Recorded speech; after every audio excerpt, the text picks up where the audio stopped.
Good afternoon and welcome. It's a fairly misty afternoon here over that kudu. Still lovely to be out in the wild on this early summer's day. And this, of course, is your very own live safari.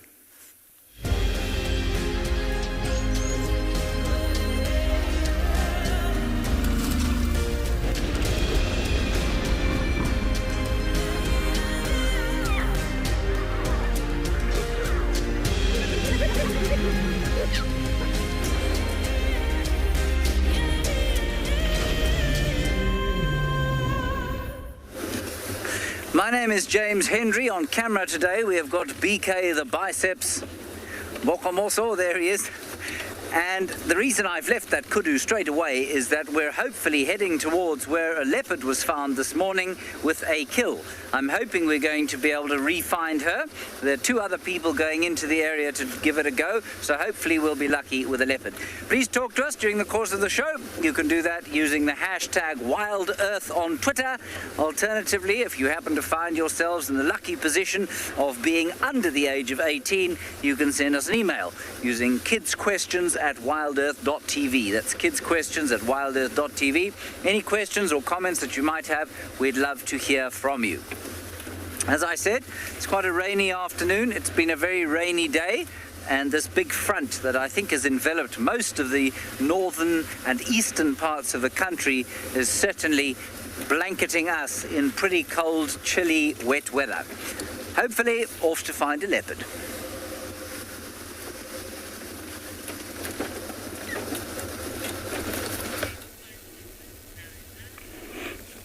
Jumbo, a very good afternoon and welcome back to your afternoon game drive.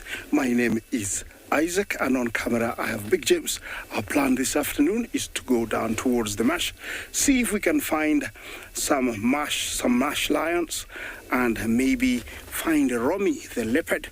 That is our mission, but not to ignore these guys that we've come across, and they're quite interesting here. They found this log and they are making use of it. You can guess what is happening here. When animals find a brush, a rock, a stump, or a log, an itch develops automatically, and they use the log to ease off the itch. And as you can see here, they're working on their itches, which can occur in any part of the body. Yeah. Thank you very much. It's nice to be back doing what is the best job in the world. Yes, look at that. He's really enjoying that scratch. Okay, you rub in between the legs. Okay, position properly. Okay.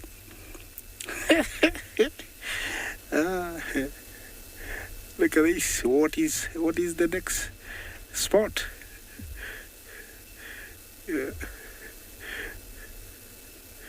Yeah. Okay, where next? It was a very bad one. He's still insisting on that spot for very long. Oh, make sure it doesn't go you. Hey. Okay, do you have another itch?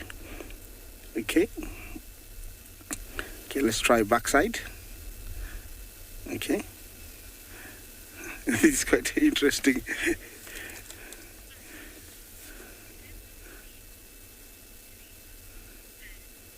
Faz, good afternoon. You want to know if zebras would feed on old tree barks? Unfortunately not. I've never seen them. They are pure grazers. They might nibble on small shrubs that are unseen or hidden in grass, but I've never seen them eating on tree barks. Look at that. This guy has got serious itch. He needs a shower or something. He's had an itch in every part of his body. Now it's in between the head. Be careful, zebra, you might injure yourself. Okay, where is next now?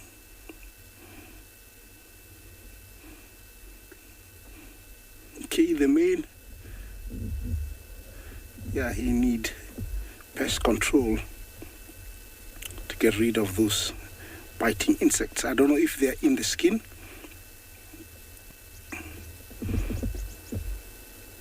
Okay, this is really cool. I'm gonna stick with it for a little bit more. Let's see what's happening in one of our other locations.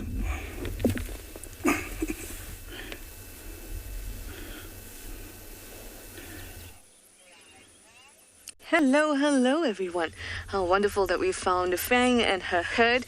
It's the same herd that we spent yesterday afternoon with. How nice. Hi everyone, it's me, Trishala, and I've got Mpo on camera with me this fine afternoon in Djuma. It's not raining, but we do still have our rain roofs on, so if you see the pole, please do excuse it. Fang is a really large matriarch. If you see her compared to the other individuals, you'll see that she's far larger. Can you imagine that an elephant bull would be even larger? For obvious reasons, we call her Fang. Look at her backward-facing tusk there. If you look at the other elephants, all their tusks are in the correct position. Hello, young bull.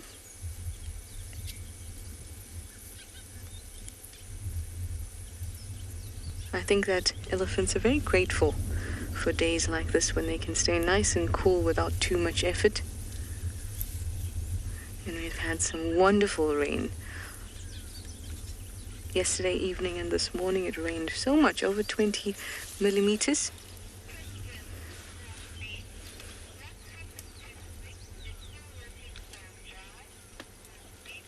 Moonbeam, you say, what's happened to spring? It's still looking so dry. I will tell you, Moonbeam, it is dry, but it is greener than it was.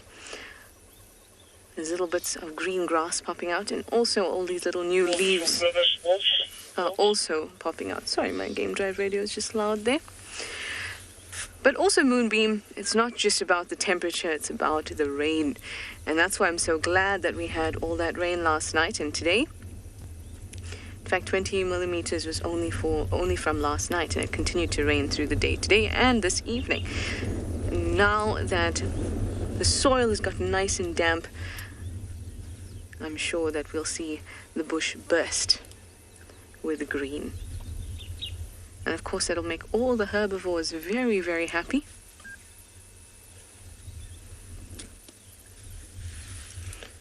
Look at that little one. They so quietly go about their business, but not always quietly. Sometimes they can be very, very vocal, which is also exciting. But they have such a calming effect.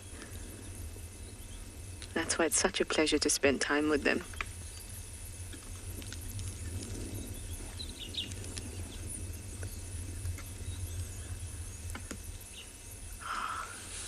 There's a little one coming a little bit closer. Might be just behind the tree now. But hopefully it'll move closer to us. With elephants, it's nice to be away from them and then allow them to come towards you, and they can be quite curious about you. And in that situation, you know that you are not being intrusive. You're not forcing your presence upon them. And you can expect a much calmer elephant. Everyone's loving the elephants. I'm so glad. I love them too.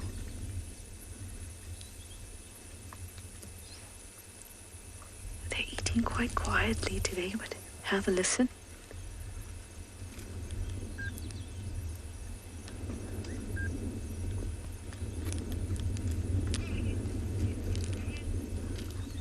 They're pulling the roots, eating the wonderful moist grass from the rains.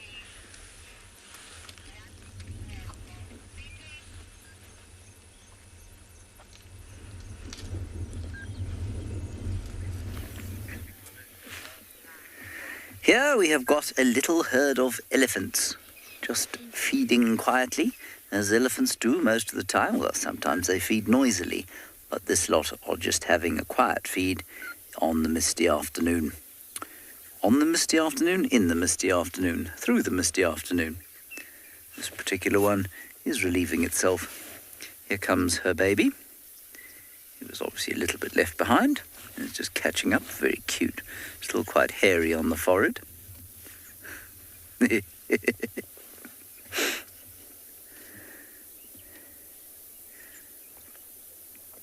That baby is in imminent danger of having an enormous dung ball placed upon its head. We've seen that a few times.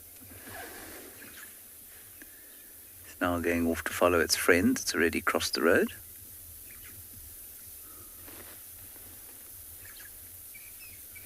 So sweet. There goes Mum. Just saying to us, I see you. No need to come any closer, to which our response is absolutely, we agree, totally.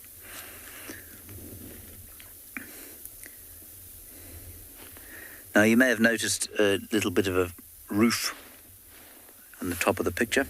That's because it has been raining, and so unfortunately our field of view is slightly hampered by the fact that we have a roof. We're now going to carry on towards where the leopard was seen earlier this morning.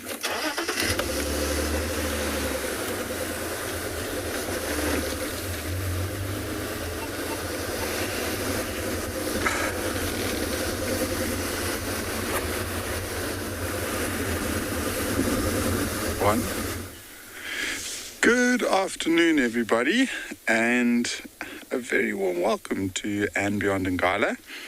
Our first animal that we've seen this afternoon is one of my favorite francolins. It's called a Koki francolin, and that one that was in shot was the female, and the male Owen is right next to that short tree. See it coming more towards the vehicle, actually, so that's really cool. Okay, come down again, Owen, and then go more to the right. So they're coming out into the open in front of the vehicle now.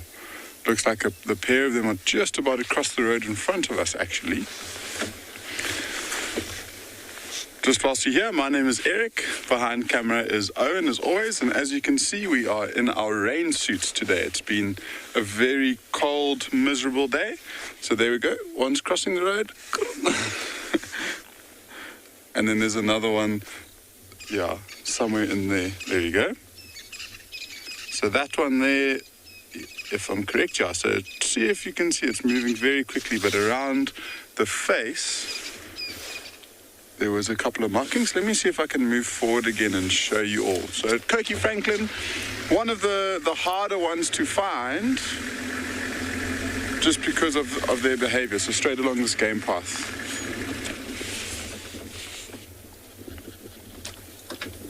And these two are very obliging. I'd love for you just to have a quick look at the male, because he's got a beautiful chestnut head, and then he's got that black and white striping all down his breast. There we go. It's a really nice view of him. And just look how well, especially on the back and all of that mottled marking, how well they blend in with their surroundings. And so they're spending time feeding on small little seeds and probably insects now that they're coming out in this rain. It does look like we're starting to get some heavier droplets. So we won't move too far from camp, and hopefully the rain holds out.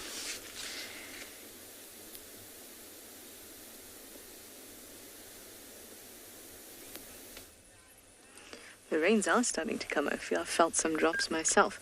Now, this is one of the pleasures of allowing elephants to come to you. They feel so comfortable. This one's just got its head down, eating.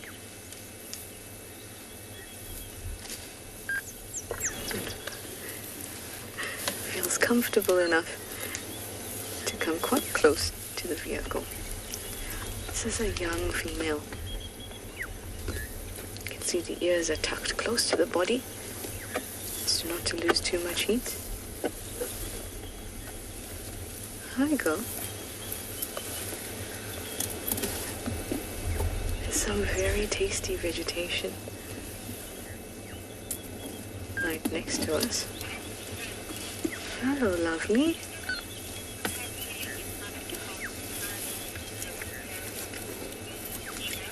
Neva, you'd like to know if the elephants have hair in other parts other than the tail? They do. If you look at the mouth, there's tiny little sensory hairs there, as well on the head. In fact, along the body you'll see very light hairs, but they're most obvious on the top of the head, on the trunk, and on the mouth, the lower lip.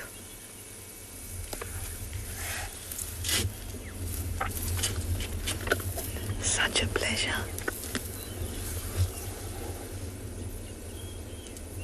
Looks like she just noticed that something a little bit foreign was nearby.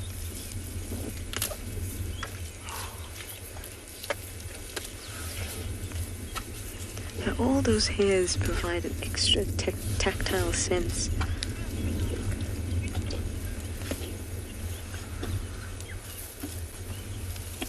Hello, precious. Hello, precious. She gave me a look.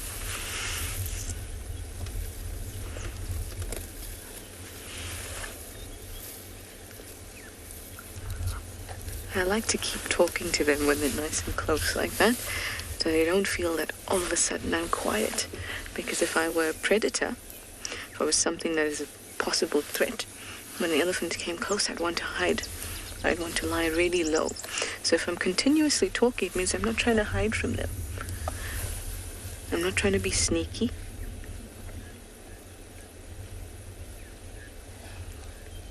And that also means that while they're close by, they understand and they expect a sound.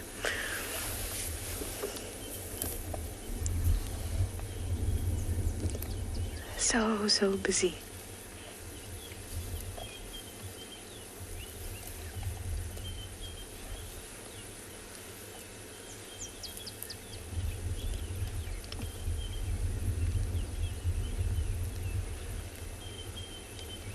When the elephants are still quite young, you can see the hairs quite well. There's our rain pool there, guys. As you can see, this little one has decided that she wants to hide from us. I'm gonna That was one of the big cows pushing down a tree. I'm gonna reverse a little bit and hopefully get a better view for us.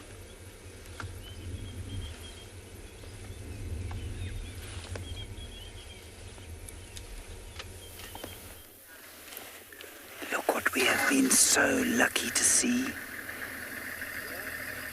Tandy the leopardess and her little baby, found by Rexon early this morning, and he found her with a duiker kill, and I don't know where the kill is, but here is Tandy with the little baby. The way it is structured, we want all of us enjoy. We're so lucky. One sort of Isn't that beautiful? Oh.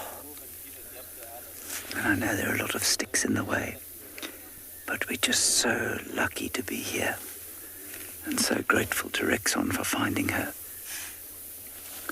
Rexon is a guide here at Chuma. Fantastic tracker.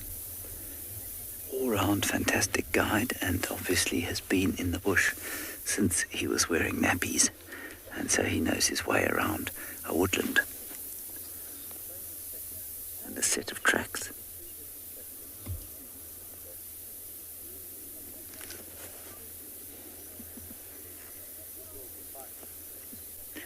Yes, Jenna, it is very special. We're very lucky indeed. Oh, and there's an elephant just behind. Can you see it? Just walking past. Oh, this is amazing, because I tell you what's so amazing is that Tandy, the leopardess, is not known for being the most patient leopard in the world, and her little son doesn't care at all. And I remember with Talamba, her previous daughter, or her previous offspring, a daughter, she used to also behave in a manner that suggested the cub was irritating her, but she'd still play with the cub a lot. I'm just going to sit very quietly, because Tandy can sometimes get a little irritated by the presence of human beings. So I'm going to keep very quiet and sit very still.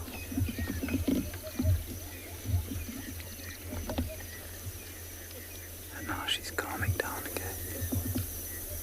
But you can see the cub eventually took the warning and has wandered off.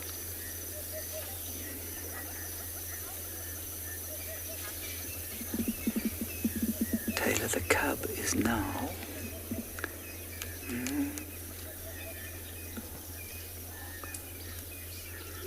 Cub is now 7 months old. Yeah, 7 or 8 months old. In fact, I can hear the little cub eating now, I think. Can you see it there, BK?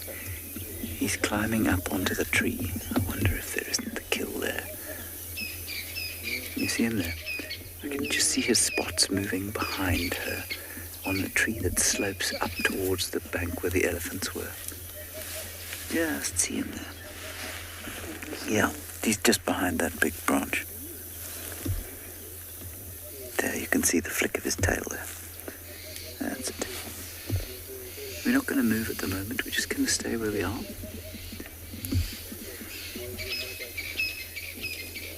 Mum's getting up a little bit. No, she's going back to sleep. Very, very special to have these two famous cats with us. We're going to sit here and enjoy them for the whole afternoon, I hope.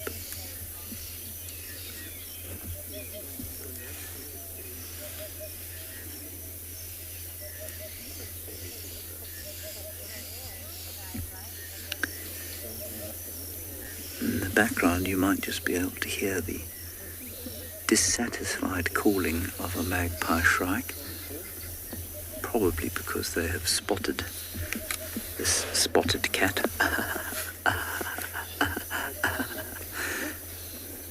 BK, was that a very funny joke? It was great, wasn't it? Yeah. I'm sure no one else has ever made that joke before.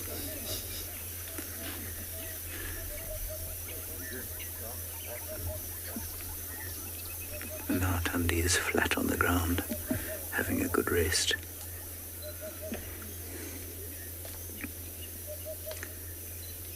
I can hear him, the little cub, biting, chewing. So she stashed the duiker kill up in the fallen over tree that sort of crosses this minor tributary of the great Umaloamati River. I am being sarcastic. The Umaloamati is normally dry most of the time.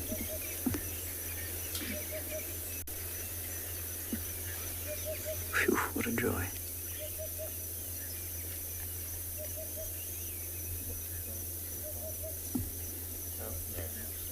Tandy not vaguely interested.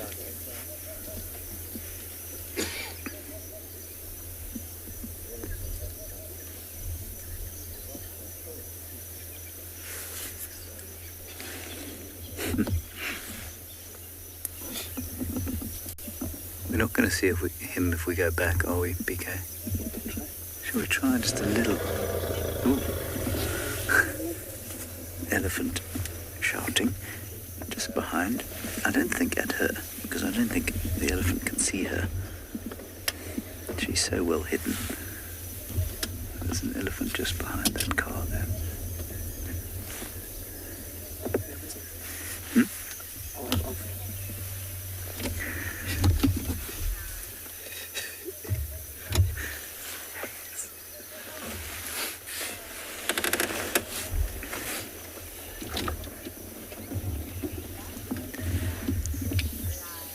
We're just going to go back a little bit and see if we can't get a view of the cub in the tree. Otherwise we'll just stay where we were.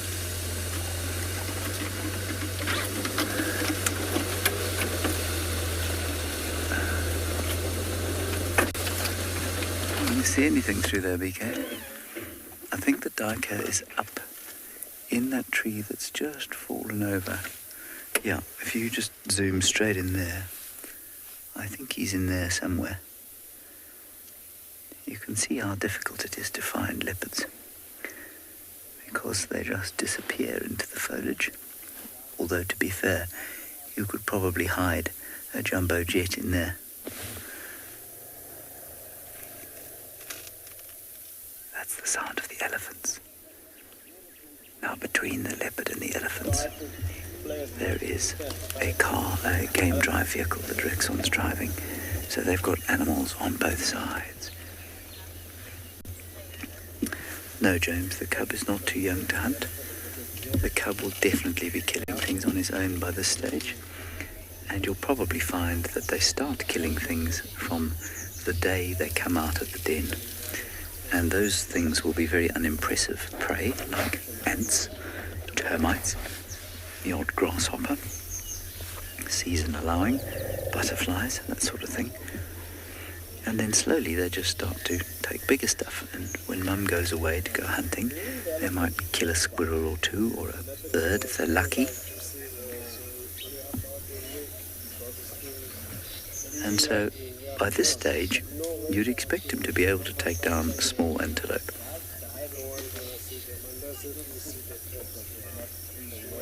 I'm just going to watch how this little scene plays out and not go anywhere.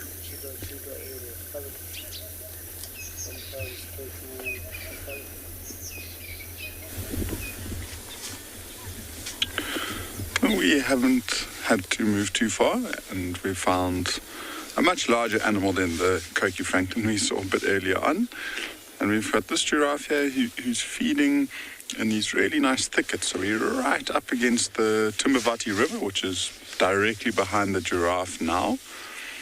And he's just taking it nice and easy, moving from bush to bush. You know, he must be absolutely loving this time. Not only him, but all of the browsers in this area. Giraffe, kudus and nyalas, even the elephants. Because, I mean, there's just the spring of life that's happening to the trees. And you can just look at how green some of them are. So that's another one that's in the distance. It looks like a female. And they haven't really interacted with one another, so they've probably already interacted, and it looks, maybe it's a young male. Let me use my binoculars before I say something like that. No, it does look like a female. On top of its head there, it's got long black tufts of hair, so I was right saying it's a female. And interesting, she's walking on top of a termite mound. And she's feeding on some very new shoots in some of the scrubs and bushes around that mound. And I'm sure, compared to what she's been feeding in the last 6 months, it must be so nutrient rich. So that's why I think these browsers in this area must be loving their time. And especially with this rain, in the next week or so, we'll be really looking like it's summer. You had to use your lip there to navigate around that branch.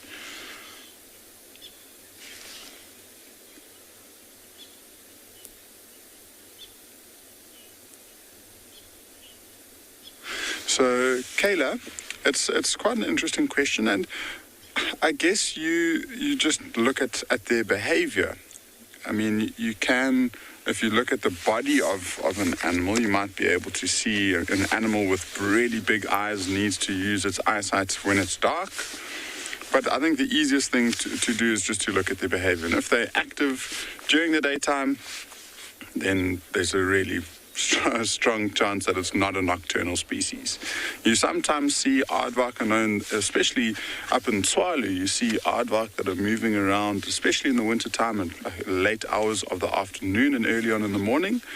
But primarily they're active when it's really dark. And so these giraffe, for example, they tend to be more diurnal, so they're active during the daytime, but they don't completely stop moving for 8 hours when it's dark. They still move around a lot. They might settle down for a couple of hours, but if they settle down too long, they become vulnerable to the nocturnal predators like lions and leopards. Maybe not leopards for giraffe, but certainly lions. And so they need to move around and make sure that there aren't any potential predators in that area. And just look down the road there. I mean, look at the different puddles, especially on the bend. And that's all filled up in the last 24 hours. And so these animals that needed to travel huge distances on a day-to-day basis to find water, at least for now, don't need to move that far at all. So I was just saying to Owen, in particular in this area around Ngala, one of the trickier animals to find when the weather's like this are leopards, because they don't need to move around very much. They can just drink from random puddles on the side of the road or in a dried up area in the bushes. And because we've had so much rain, the soils are nice and damp and quite wet. And so if we drive off, there's a chance we get stuck or create ruts in the road. And so most of our game viewing will be done either from the river or from the roads, at least until it dries up. Probably within the next 2 or 3 days, we might look at off-roading again. But our first rains for the season started off with 30 mils. It's a very, very welcome call for it to be raining. So we're very happy that we've got rain, we've got these puddles, we've got these animals looking nice and healthy.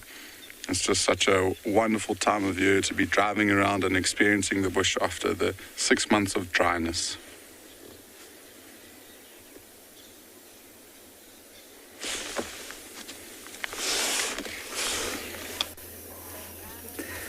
It is lovely to have the rain. It's lovely especially to be out in the bush post the rain, as opposed to in the bush in the rain, which can be fairly unpleasant, because we humans just, we're not so great in the rain, are we? We get cold and miserable. Not as miserable as the duiker, which was killed by Tundi this morning, probably in the rain, struggling desperately to hear what's going on around her.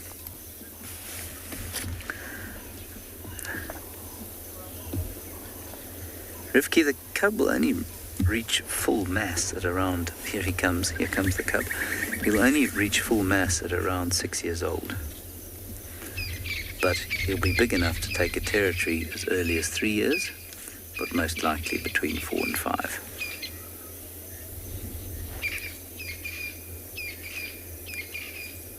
But he'll only attain his full mass somewhere between 6 and 8. And there's quite an interesting little situation playing out here. There's a young elephant bull approaching this vehicle full of tourists in front of us. And he's half smelling them and half smelling the leopard. Now, we would show you, but we can't put other people on camera, so I'm just going to tell you how it plays out. He's very close to the leopard, and I'm sure he's just trying to entertain himself. He's posing no danger to anyone.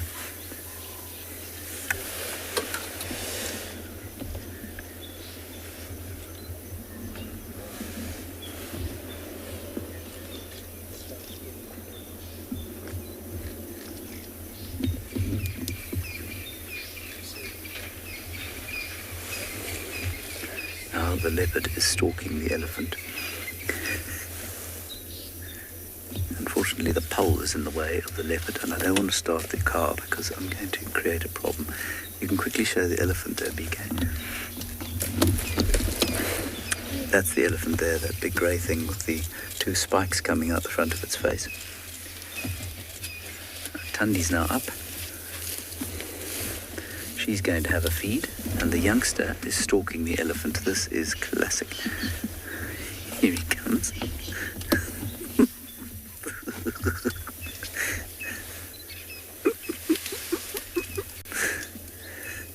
What a moron.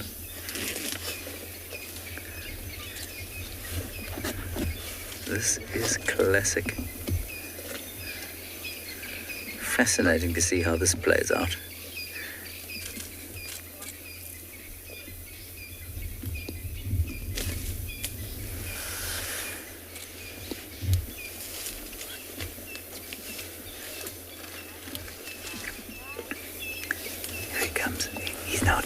Out the way. He's gone right behind the elephant. The elephant is now almost on us. He's a young bull, as I said, so he's just an inquisitive, interested fellow. And this is not uncommon, especially for young male leopards, or young leopards in general. they'll often do this sort of thing, sneak up on animals 4 or 5 times their size. And you can see his mother is not vaguely concerned. She's gone off to have a feed and left him in the company of us and the elephant. So he's gone just off behind the bush.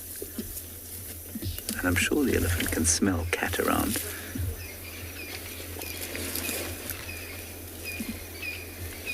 I can't see the leopard right now.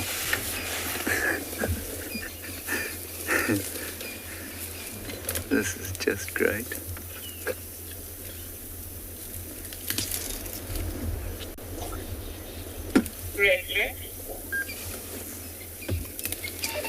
Saying what?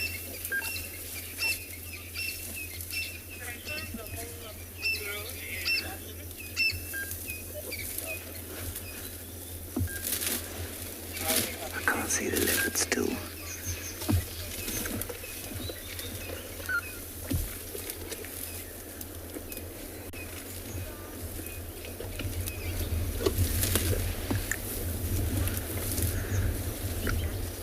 And the elephant is now standing pretty much where Tundi and her cub were lying. And the cub has kind of circled round behind the elephant. There we go. The elephant saw him, and I just saw him duck off. There he is. He's just crossing now in front of us. As soon as he realized he'd been spotted, he skedaddled off. Elephant don't care. Elephant's enjoying the greenery under the trees here.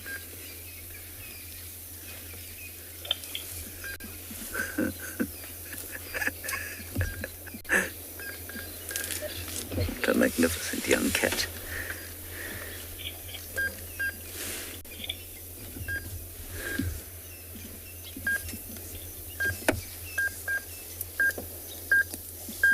Sorry about that beeping. It's the game drive radio. Somebody is sitting on the game drive radio. We'll try and sort that out and stay exactly where we are.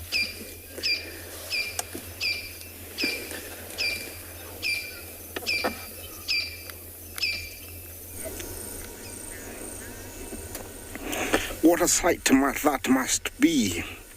Leopard and its cub.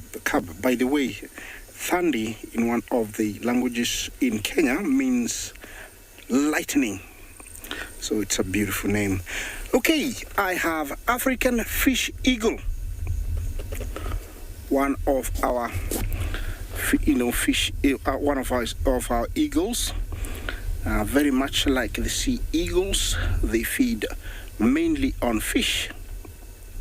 They have structures on their talons called spiracules that allow them to grab slippery things like fish. With very good eyesight, they're able to see even 3 kilometers and almost a foot into water. So they can fly at lightning speed, grab whatever is fish, and then come back to the same perch to eat it. Cutting it into pieces using their, you see that beak is adapted for shearing and cutting meat. It's quite a big eagle. They weigh up to around 4 kilos, and they're found very widespread all over Africa. Looks like he's getting restless. I don't know if he's gonna take off. It's a very beautiful eagle, this one. Sometimes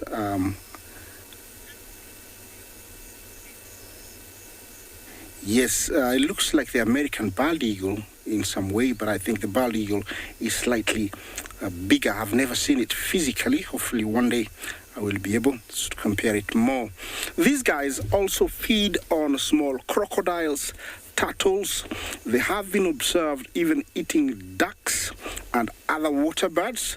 They're also pirates. They will steal kills of other little birds like small eagles. They will steal. Also, they can hunt little rabbits and rock hyraxes, so they're very adaptable. I'm gonna be moving on to see what's further up. Let's see what's happening somewhere else.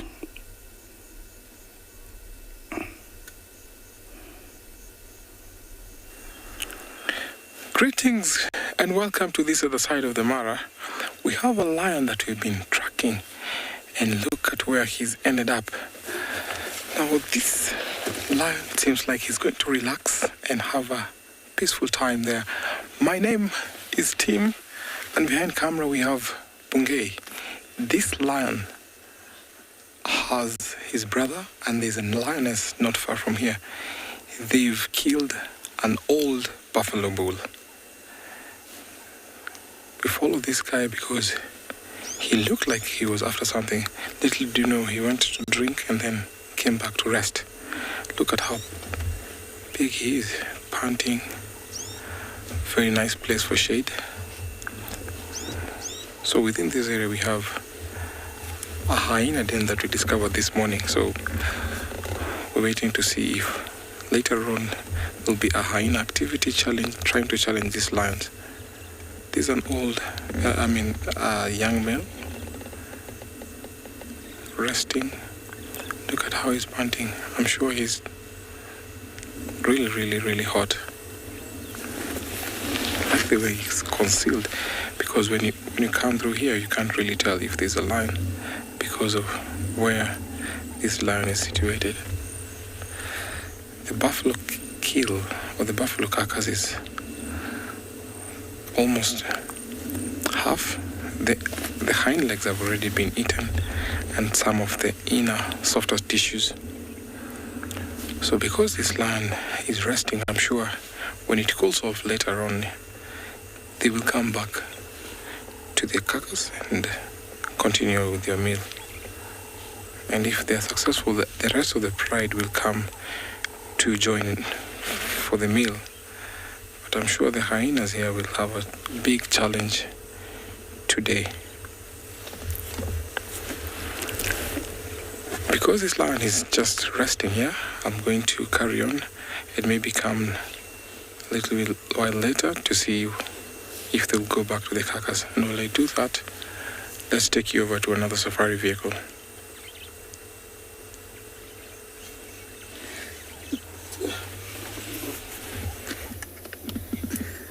Unspeakably cute animal is still stalking the elephant, which is now directly behind us and moving away slowly. So I think he's given up on that.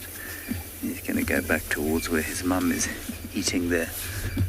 Oh, no, he's not. He's going to climb a tree, but behind another tree. That's really unfortunate. How far up is he going to go? I could move, but I think he'll come down as soon as I move the car. Oh, that's a pity. Should we try BK? I'm just going to shift you forward slightly.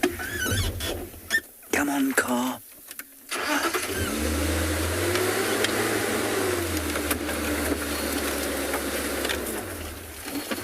There we go.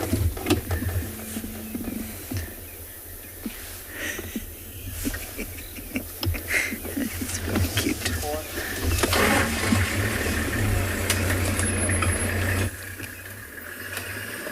Oh, and down.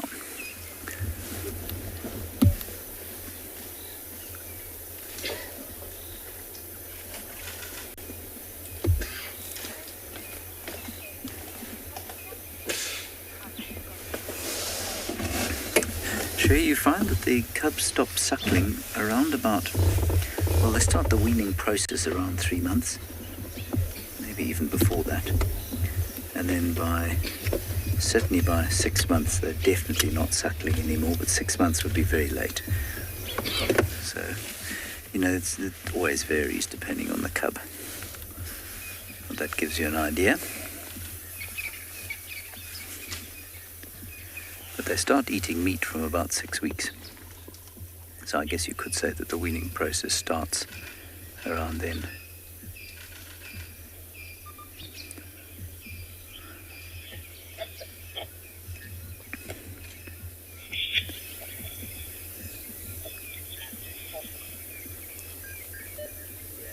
Look at that. I think we've got some surprisingly good views of all the animals given a number of trees and fallen over sticks and bushes and grass. 3, 4, 5 wines that have been cut. Yes, any elephant, if it could get hold of a leopard, would definitely kill it. But it wouldn't make the effort to try, if you know what I mean. So, you know, that young bull and this young cat, if he really approached the elephant and kind of tried to take bits of hair out of the elephant's tail, the elephant would turn around, and if he could get hold of the leopard, then the leopard would be in trouble. But it's not like the elephant would make a massive effort to try and get hold of the leopard and kill it. Same as with a human being, you know. An elephant will leave a human being alone for the most part, unless it feels extremely threatened. Always had an extremely bad day.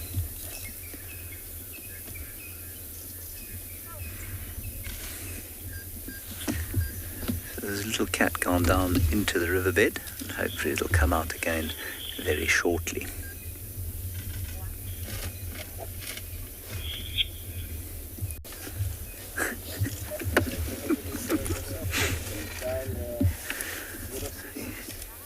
He's now approaching, for entertainment's sake, the other vehicle in which Rexon is. He is probably about 3 meters from Rexon. Durability, you have your cell phone, 066 509 3865. Please call me.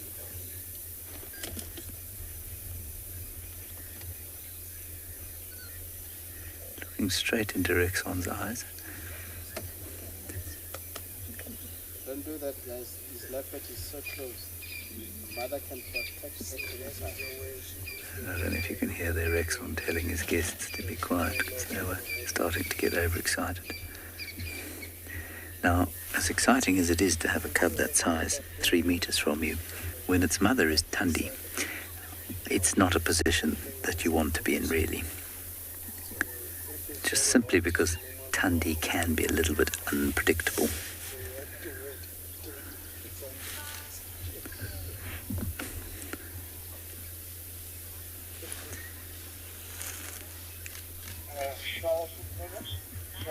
There's our little leopard. He's just having a rest. He's investigating the game drive vehicle and its occupants. He won't get too close though, he's just having a look at them. Having a fun time. And this is very typical of young, especially male mammal behavior. This inquisitiveness that really doesn't seem to be the same in females of the same species. With the cats more so, definitely more so with the cats.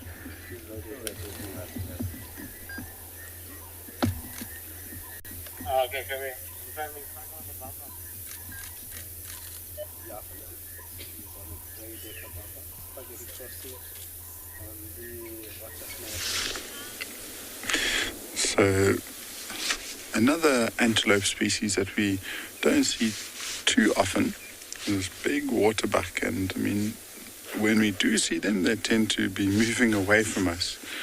So to watch him with that nice big set of horns, they're both, so there's two of them actually. There's this one and then there's one slightly higher up. And both at the same time, they stop what they're doing and they turn their heads to the right and they're focused on a noise that happened. And that's the advantage of being together. You see, that one's also got horns, so it's a younger male. And as long as he's not trying to overtake the dominance of the larger one that's slightly below him, the older one will tolerate him. And the more eyes, the merrier in this environment. If you've got one pair, if it's just you and you need to eat, you need to drink, you need to do a whole bunch of other things, it's very difficult for you to constantly keep a lookout as to what's going on. So having another waterbuck around will just help with adding to the extra safety.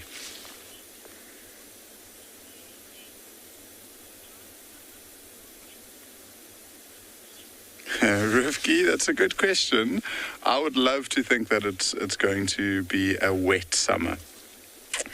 I mean, last season, I think we only got our rains. The majority of our rains only arrived, I think, towards the end of January, February, was when we, or maybe even December. So to get a nice big spell of rain in September is hopefully a good omen for the upcoming summertime.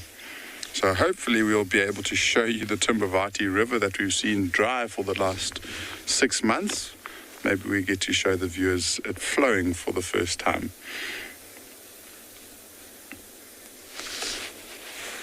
And this waterbuck is completely unfazed. I mean, he's watching us, but it doesn't necessarily mean...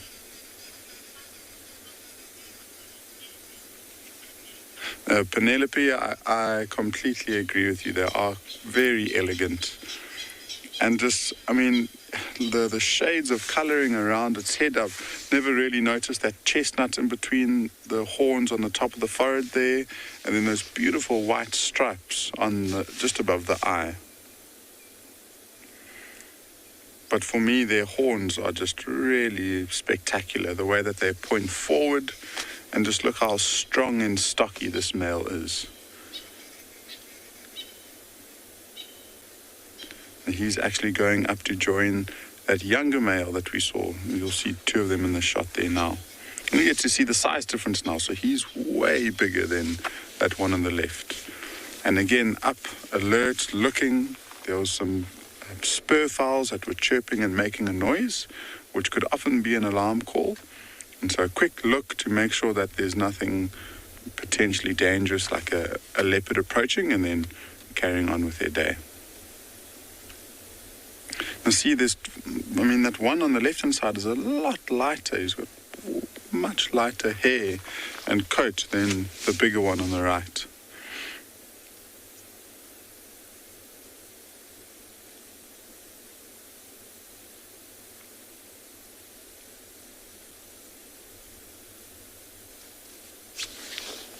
And there they disappear.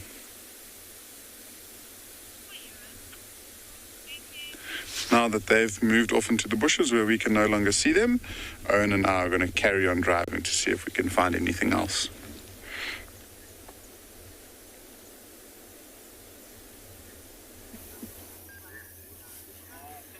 Our little leopard has got himself behind a red spike thorn, and he's staring lovingly up at Rexon, who found him today.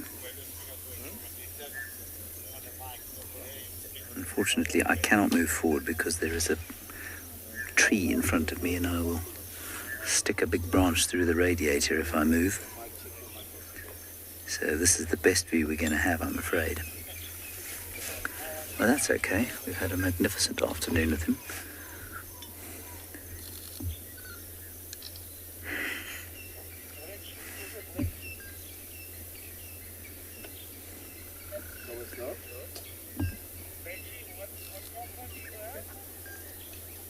Mamba here, it's a great acre. James, all mammals have to regulate their bodies' temperatures to between 36 and 38 degrees Celsius. 38 would be very hot, but somewhere around there. And when you feel cold, what it is your body saying, it's cold, I need to maintain body heat and reduce the cold. And so you'll either put a jersey on, or you'll go inside, or you'll get out of the wind. And those same triggers must apply to an animal like a leopard, because if they didn't apply, the leopard just would get cold and wouldn't do anything about it, and its bodily function would slowly stop working. And so, yes, they do feel cold the same way that we do. They must, in order to take the action needed to reduce that cold. But they are obviously not animals that have to live inside, or have to wear clothes, or have to be out of the elements like we as human beings do, because, we've evolved very differently. So the leopard is covered in fur, and when it's cold, it's probably not, it wouldn't get as cold as we do, but it'll still try and get out of the wind. If they're wet, they'll try and get under shelter and be away from the cold, or they'll move around to try and warm up. So yeah, they must feel cold. All warm-blooded animals, or homeothermic. I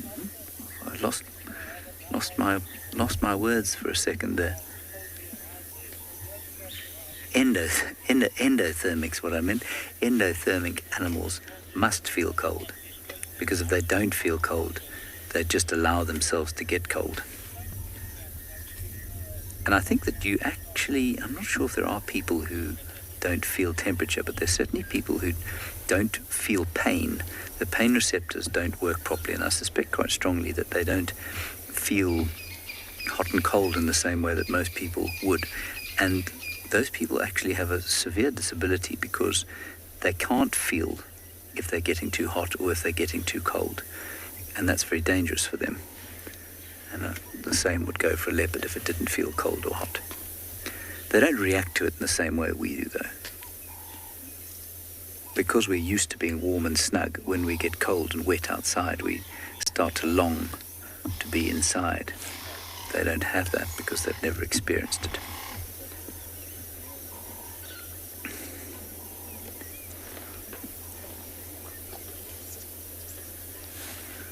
He's a very sweet little fellow, isn't he? Confidence in vehicle now. You can tell.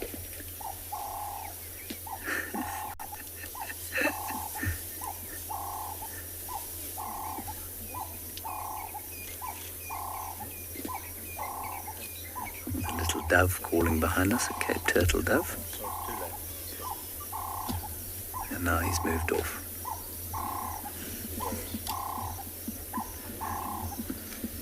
He'll probably go and maybe try and get something to eat from his mother. She'll definitely shout at him. And they don't feed together, of course. But maybe he'll pop up here and give us another view. There he comes. What a very special afternoon.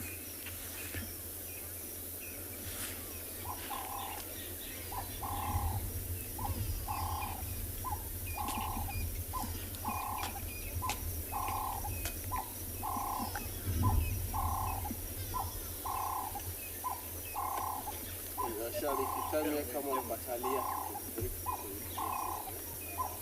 close to our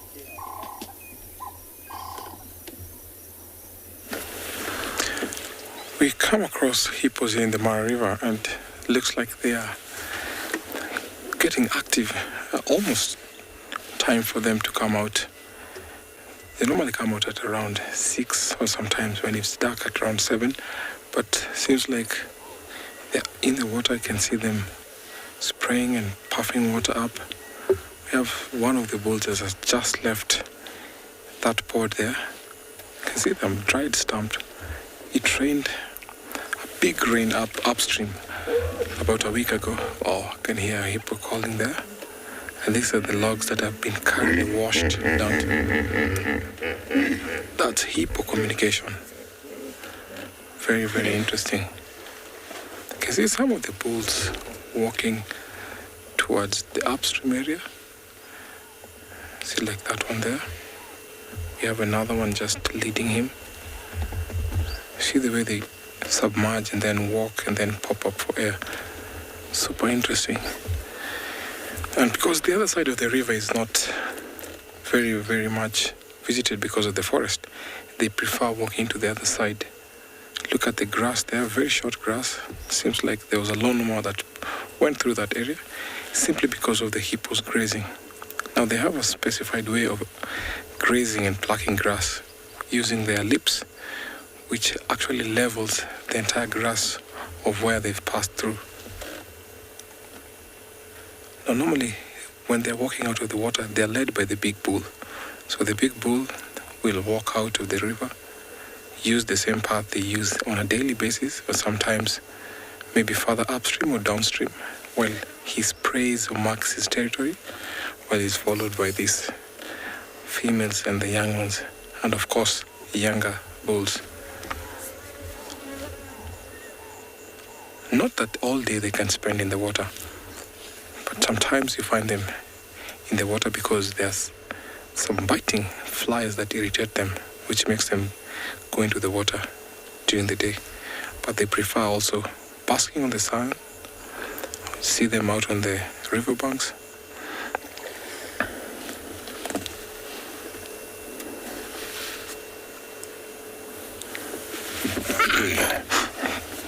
Thank you so much for your question. How sensitive are hippos to water pollution? Depending on the sort of pollution, it can be toxic, depending on what type of pollution came in, because you might find that the upstream in most rivers, you find that there are flower farms, horticulture farms, where they might release chemical components into the river, and that can be fatal towards these hippos. But then they are sensitive, but I would say not as high at risk than the fishes that are highly dependent on the water. Because if the hippos, when they defecate in the water, there's some fishes that get to eat the dung. So when the chemical component is released here, they're the ones that suffer the most. So these hippos can get irritation on the eyes and on the skin, but then because they walk out on the land to eat the grass, I can say they are not as a high risk as compared to the little creatures in the water, like the fishes.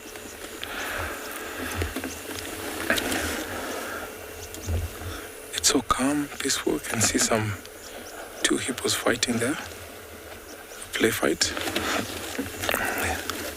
Two young bulls. See, that one is actually falling. So if it's a serious fight, sometimes you find them scooping water over to the other one and then opening their mouth wide, which is what we call an aggressive display, displaying their teeth, those big cannons that they have while scooping water and jumping in a loop dance. So they're all now in the water. I'll head off, try to find something else as we send you over to another safari vehicle.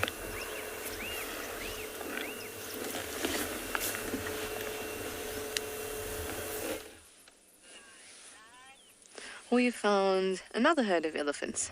These ones are on Vuyatela axis, close to Gallagher Pan. Can you see the drongos hanging out in the trees above them, trying to catch little insects that are flushed out? Oh, got a drongo fighter as well. Such entertaining birds. The elephants have been taking it really, really easy today. I think that the rain has really helped them.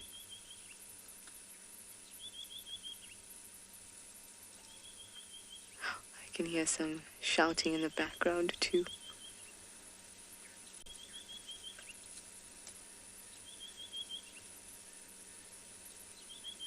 I really like to watch elephants in weather like this. It's not something I've gotten to do often. When I say weather like this, not just damp, but where there's a brewing thunderstorm. And I like to see how they react to the thunder. Oh, look. There's that drongo again. There's a little one on paw on this side. It's got its trunk in Mum's mouth. There we go. Yeah, to watch them how they react to the thunder.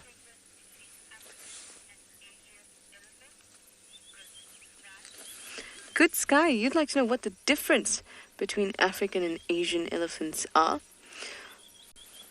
Well, African elephants are larger. All of them have tusks, except for the recessive gene of tusklessness, and there is this population, especially in Mozambique, that are tuskless. But generally, all of them have tusks. Asian elephants, not all of them have tusks. They do have what's called tushes. In all of them, they're like short tusks that you don't get to see. But males will have proper tusks, and even then, not all of them. So Asian elephants are smaller. They all don't have tusks. Their skin looks a little bit different. It's a little bit browner. Their ears are a little bit pink. Also, their ears are smaller. Their skulls are also significantly smaller.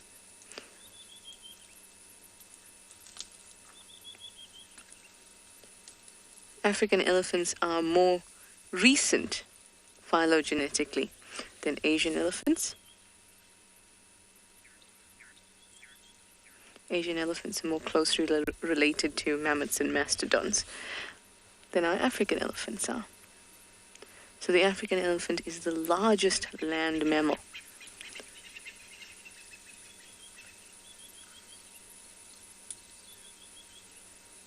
The temperament of the Asian elephant is a little bit more docile as well.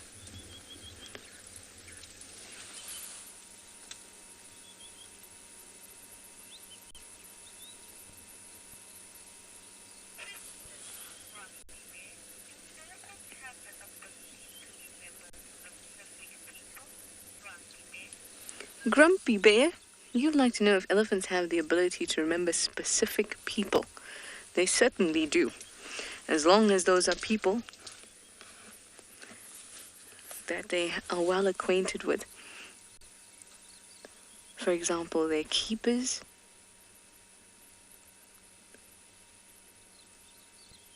People that are somewhere they are specifically accustomed to. So, for example, not Mio and Paul. They may recognize that we are people, or that we are humans, we're some sort of different animal to them, but they will not be able to recognize, oh, that's that human that lives in the camp down the road, that girl. They won't be able to remember that, and that's because they move quite a bit. We're not always seeing the same elephants. We're seeing different herds. And of those elephants that we do see, we are just one of many people on the reserve that they see often. It's also a matter of usefulness. How useful is it for them to remember the random people that don't mean anything to their lives? That's why when elephants have keepers or guards or protectors, especially in areas where there's poaching, you can sometimes get units that look after specific animals. Then they build a relationship with those people, and they recognize those people because it is of use to them and it's important to them, much like ourselves.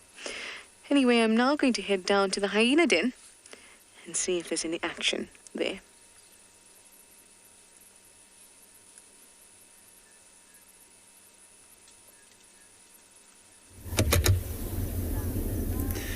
We are enjoying the sighting of our little leopard cub.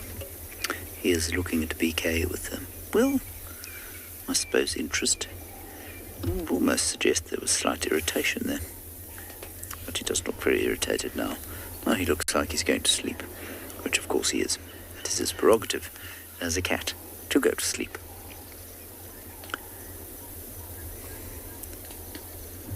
Remember to talk to us, everybody. #WildEarth on the tweet. Alternatively, you can use the chat stream on YouTube. Alternatively, if you're very young, you can send us an email to kidsquestions@wildearth.tv.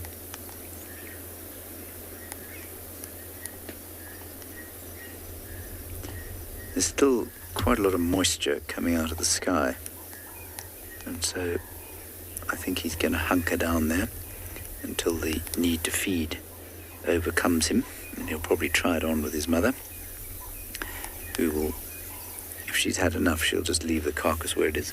Otherwise, she'll just warn him off. But he's very sleepy after all his elephant chasing this morning, at least earlier this afternoon.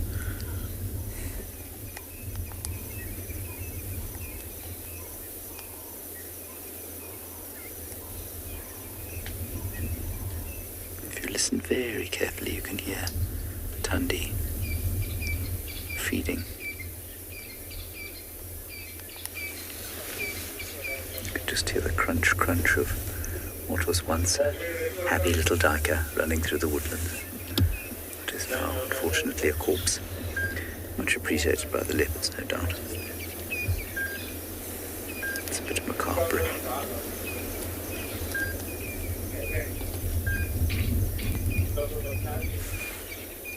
Do you hear her give a little chuff there?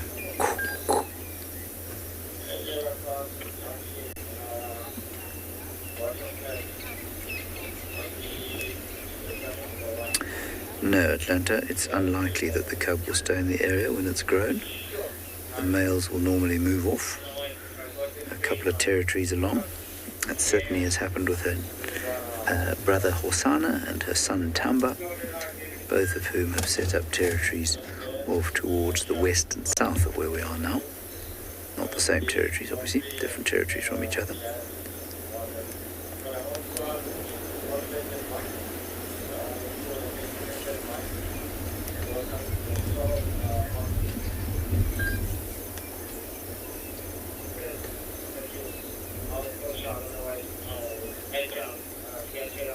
We're not going to be able to stay here all afternoon, I'm afraid. There are about 784 people on their way down here. Well, why wouldn't there be such a magnificent little cat and his mum? But we can stay here for a little bit longer, which is great.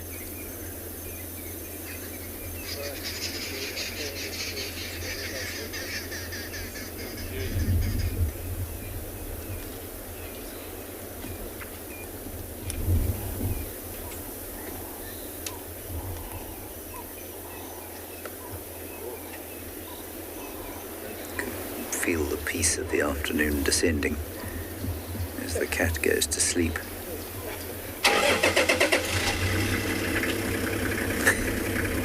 He's got that slightly startled look about him when he puts his ears back.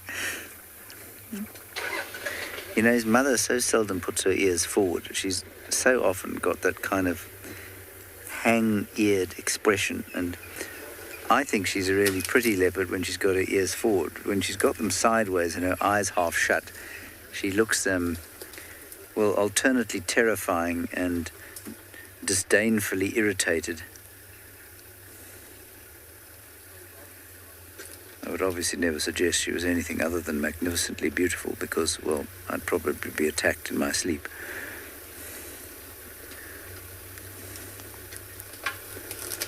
Beauty in the eye of the beholder and all that.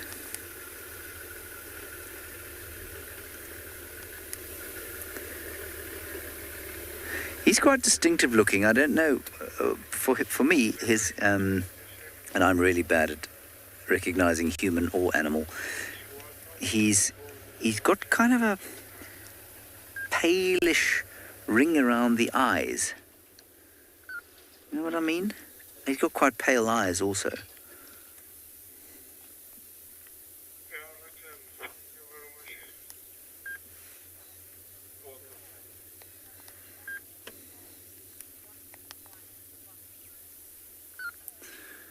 Paul, I think you're right. I think he does have a 1-1 spot pattern, but I've got quite a few pictures of him close up, actually, but I haven't memorized his spot pattern yet, which is, well, nothing but a travesty on my part. Let me see if I've got one on my phone quickly that'll quickly tell us.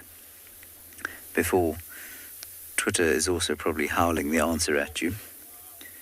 No, he's 2 on the left, actually, and I think he's 2 on the right as well. So his right, our left. There you can see the 2 spots on the side there. And I'm not sure what he is on the other side. I think he is. I seem to remember him being 2 that side as well. I'll just see if I've got another photo of him here, which will help us.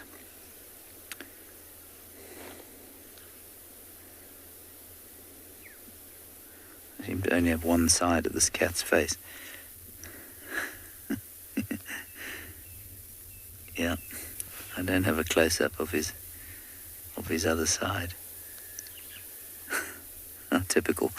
So, yeah, I think he's 2-2 if I remember correctly.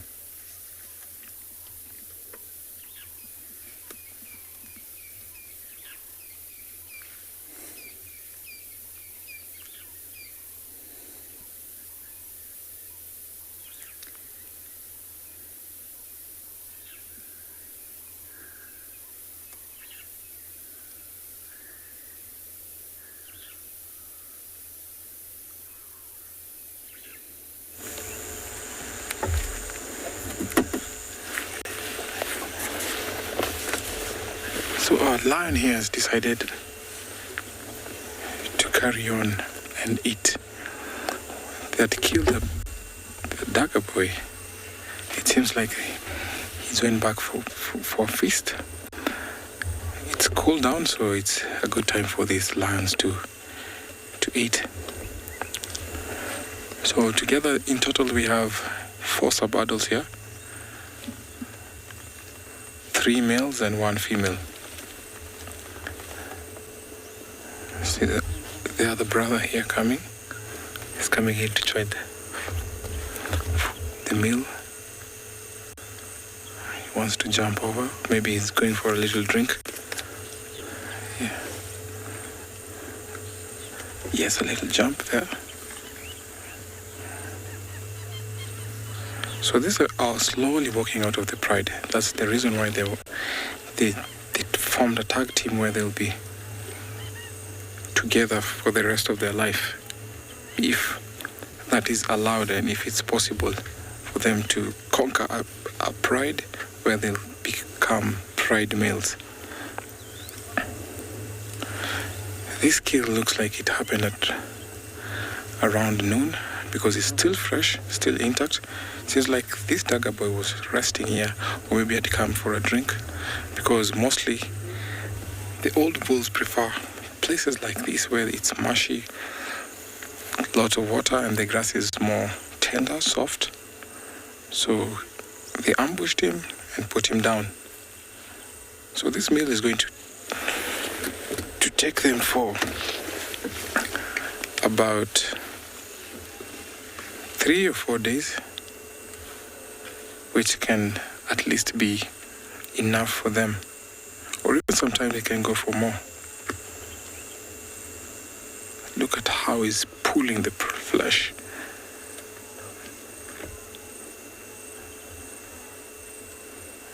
So you can hear this cannon slicing over the flesh. Seems like they began with the hind quarters. I can see that one of the hind leg is missing, and they went over for the softer tissue, which is typical of how lions or predators would start over on a kill.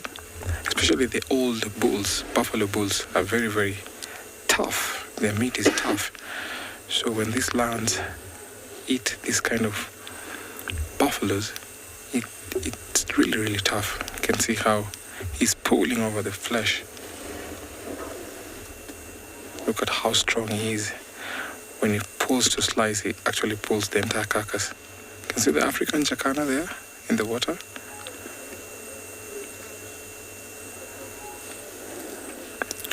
So I'm sure tonight it's going to be a frenzy. Hyenas will come here trying to get a share also. And because there are 4 lions, I'm sure they might try and defend. And if they're outnumbered, then they have to say sorry and go away. So he's decided to go to the softer tissues. The rib cage there, this tissue is so much soft.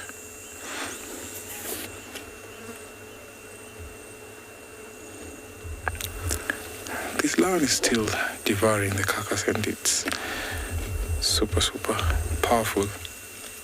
Look at how he's pulling.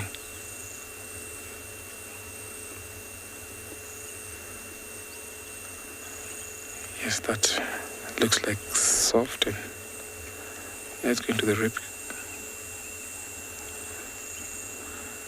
Sometimes when it's too tough, they have to go inside fast to the softer tissues.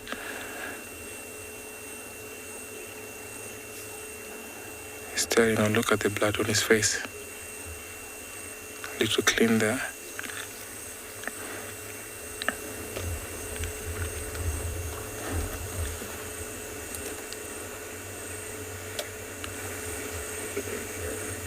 So a fully grown lion can eat up to about 35 kilos of meat at one sitting. That is what we call a big male lion.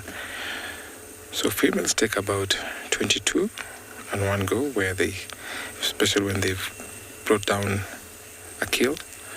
But these are youngsters, so they've been walking down together. So young males assist in hunts, and they always walk with their sisters. So I would say there's still no hierarchy here where they'll be bullying each other.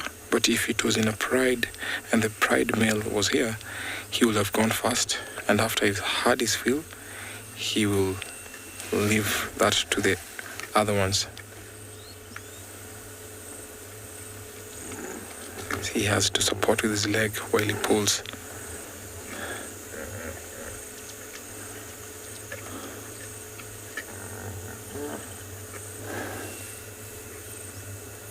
Very well, thank you so much for your question.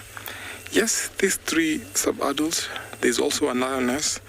They're the ones that definitely pulled down this buffalo.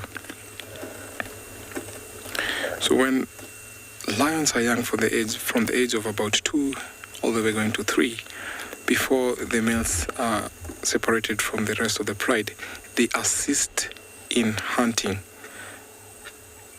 See, right now he doesn't have a big mane, so at least he can ambush or stalk game without being seen.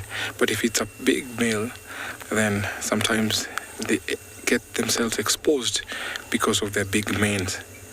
But when bringing down big prey, for example, buffalo, giraffe, and even eland, big pride males assist because of their strength and power.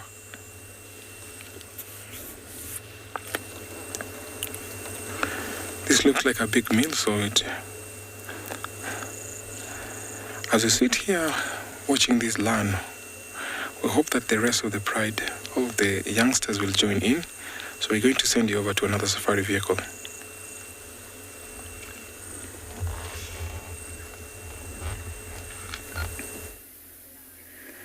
Right, we've come round to where Tundi is clearly feeding on her breakfast. Well, lunch probably. Tea. Dinner. Everything. It's a little bit gory, pretty disgusting, but it is a meal for her. I thought she'd put it in the tree, but clearly she's decided that it's okay there. And, you know, she killed it today. There's no heat at all, which means that most likely no hyena will smell it. There's nothing to smell.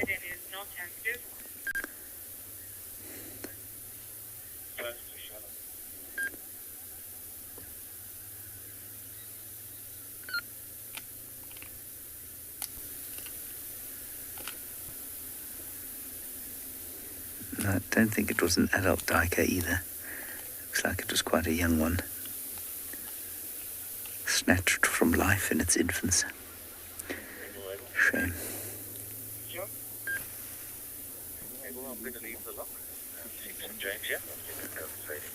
Just hold on a second, I've just got to get on the radio. Charles, are you sure? Are you happy to go? Okay. Thank you. We don't have to leave, everyone. That's great. We can stay where we are. Marvellous.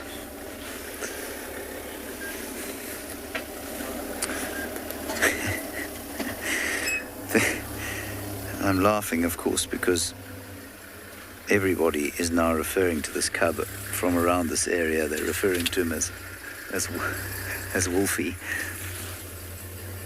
because that's what somebody on Torchwood called him. Lex Hess called him Wolfie. Don't worry, it's not his official name. Fear not. I just like to stoke that little fire of political intrigue that makes the American presidential elections pale to insignificance. A political intrigue involved in naming a leopard makes the South African politics, American politics, British politics, and Russian politics all seem completely meaningless.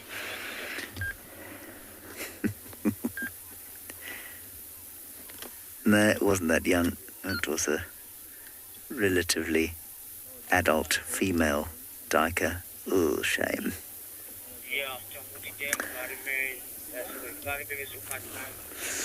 Any leopards hunt anytime. Anytime they can, anytime they think they'll be successful, they hunt. Ooh, she might take it up here. That'll be nice. So I think Tundi's looking pretty youthful today, don't you? She's normally looking a little old and haggard. But today, perhaps post a little bit of spring rain, she looks youthful.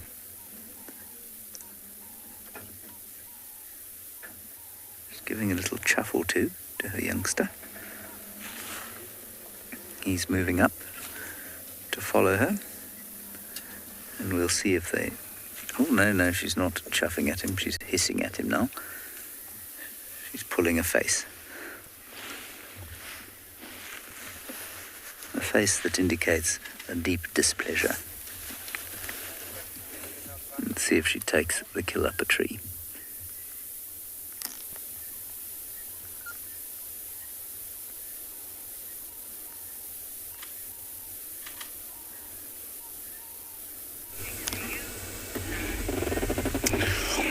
Well, all that eating is making me hungry. Okay, from all the eating to some grazers that are slightly resting, but also eating something different. Remember, I'm at the marsh in the Mara Triangle, Masai Mara, and I have a beautiful herd of buffalo, which consist of youngsters like the one you see there, who's only maybe a month, and adult females, sub-adults, in company of old bulls. This is one of the iconic animals of the Mara. It's one of the big five, and we have a very good number of them here. There is plenty of them to eat in terms of grass, and it is very soft here. I always say maybe it feels like eating spaghetti or noodles. Yeah, the little guy is suckling there. You can tell he's getting the much needed rich nutrient milk that they take for about 6 months. The mother seems not to to care at all. It's letting the little guy get as much as possible. It's quite unique to see a buffalo suckling from the side, because they are known to suckle from in between hind legs, which might sound strange, but that's how they do it. Yeah, the guy coming from behind there is a bull, and you can tell by the size of the horns. The middle part, called boss, is much thicker, meant to cushion the brain and also hold the impact while fighting. Those are the ones they use also to fight or defend themselves against predators like leopard and lion. Not so much leopard, but lion is one of the predators that really goes for buffalo. It's not always easy to bring down one, especially the big bulls. Those horns are very lethal.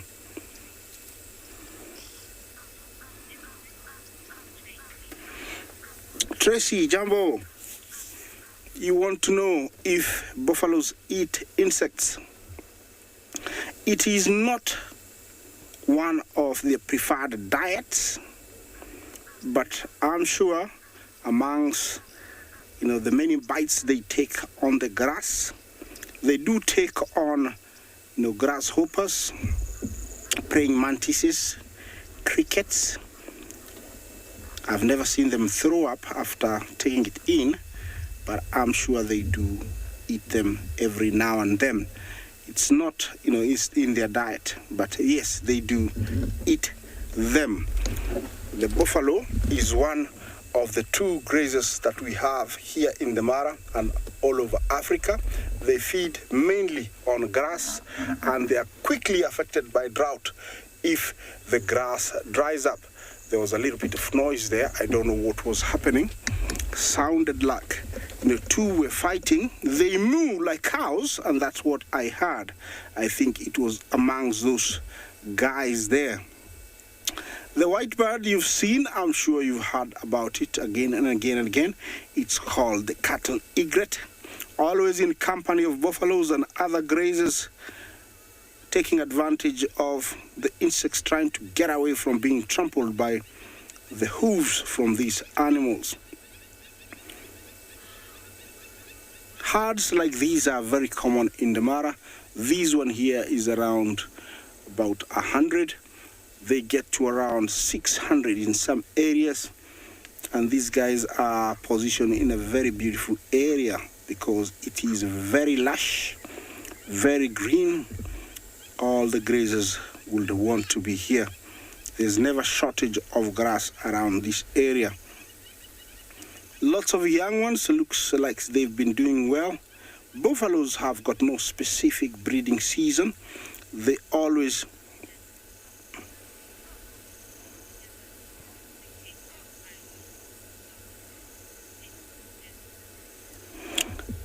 Excel Genesis, if I'm not wrong. You want to hear if they've been domesticated, the buffalo. Yes, you know, you sometimes find them in some camps, and the main reason is when a young one, the mother is eaten or killed, the young one doesn't have anywhere to go. Sometimes the guide walking down the road, they pick it up, bring it to camp. They raise it by giving it milk, and it gets domesticated, get used to people.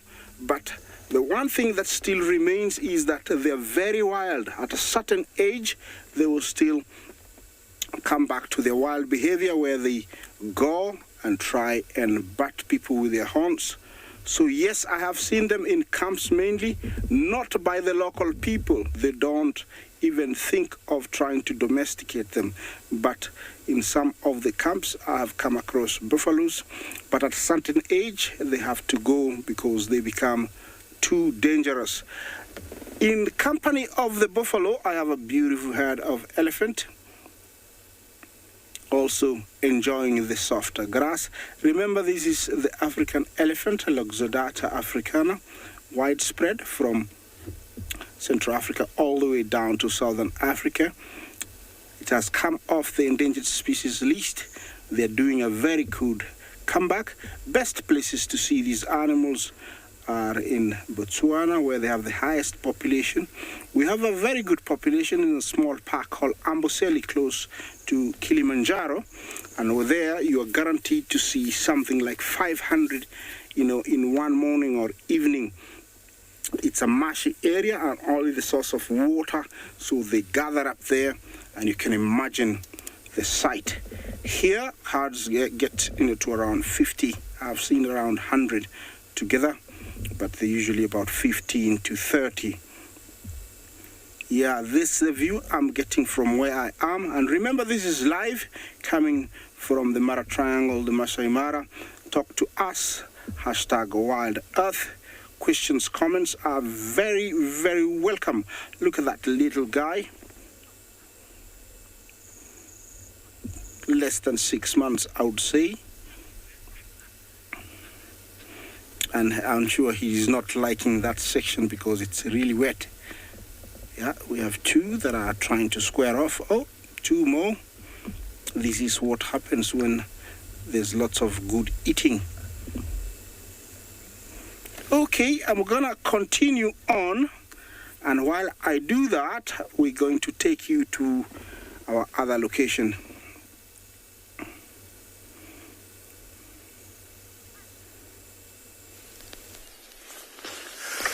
Good afternoon, everyone. That is Tumi from Pinda and Beyond Private Game Reserve. Here behind the camera, we have Craig. And as you can see right here, we have quite a few male Nyala. As you can see, one of them, he's like walking very funny, lifting his mane. That's how they kind of greeting each other, trying to challenge sometime. Because, as you know, the Nyalas, they're not territorial animals. They're just like home ranging. As you can see, quite a few males and females around. Just because Nyala, they don't have a seasonal. They just breed through the year. So that's why the male have to make sure whenever they come across to the female, they need to know who's dominant by the time. So that's why this other male was lifting his mane, trying to challenging the other male, and finally one of them is just gave up. He realizes the other one is much bigger than him. That's how they do. And this is a very good place for Inyala. As you can see, a lot of dense bushes around, nice, some other open areas. They can survive quite easily here. We have quite a number of Inyala in Pinda. This is the highest population of the Inyala in Pinda because they're doing so well. This is a very good habitat for them to survive.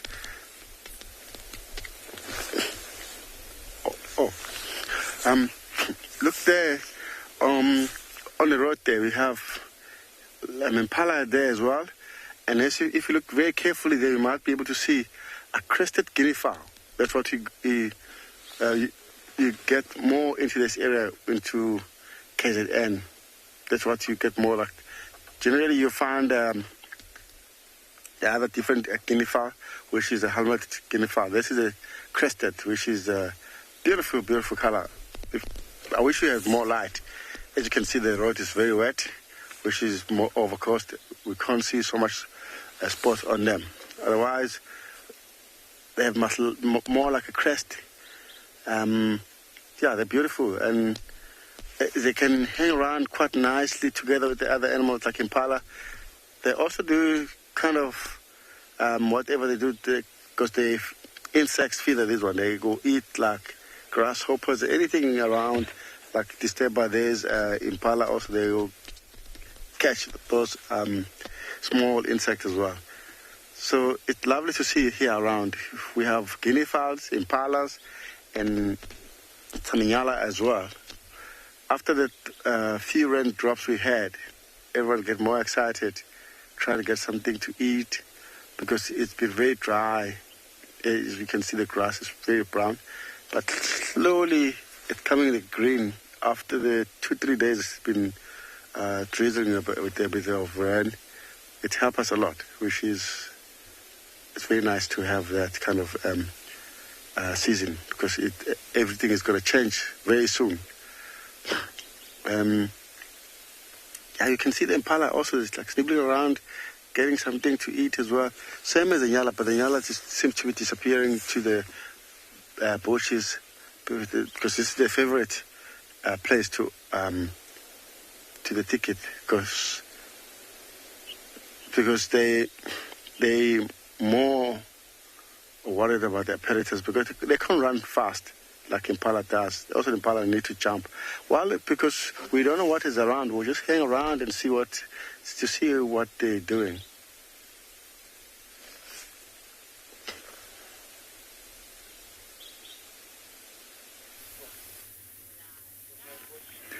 Right, well, Tundi has hoisted her kill. It's not a young female. It is a male. And the leopard is under the tree. Both leopards are under the tree, and I'm afraid they're behind a bush. We just can't see them.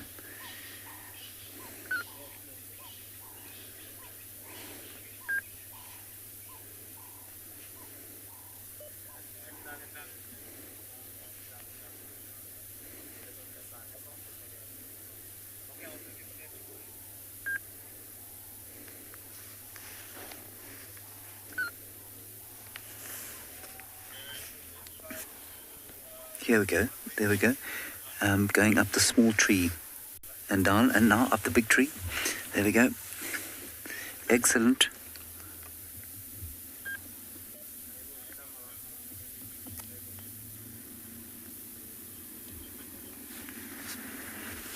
He's having a great time. I'm most pleased that he didn't decide to just go to sleep down there. He's now going to play with his dinner.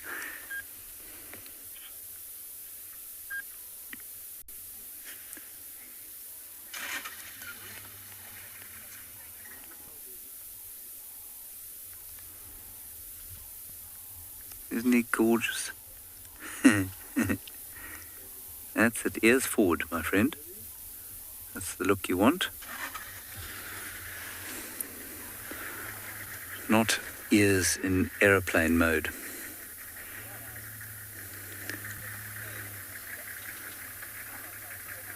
Poor little Dyker. Oblivious to the fact that it has become the toy of a leopard, the plaything of a cub. He's now decided he thinks that's quite comfortable.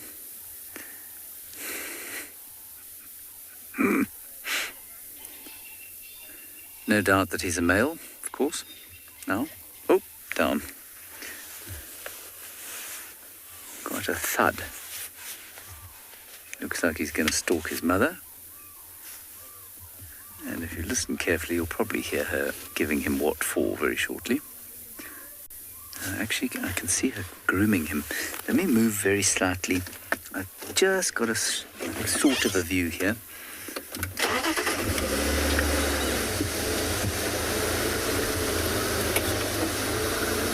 How's that, BK?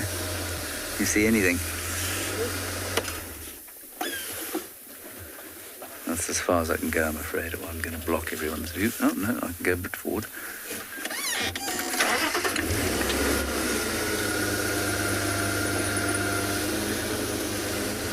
How's that?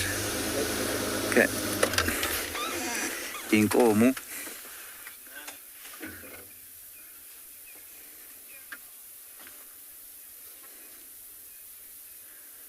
Magnificent. She gave him a good lick and then a good growl. Bath and discipline.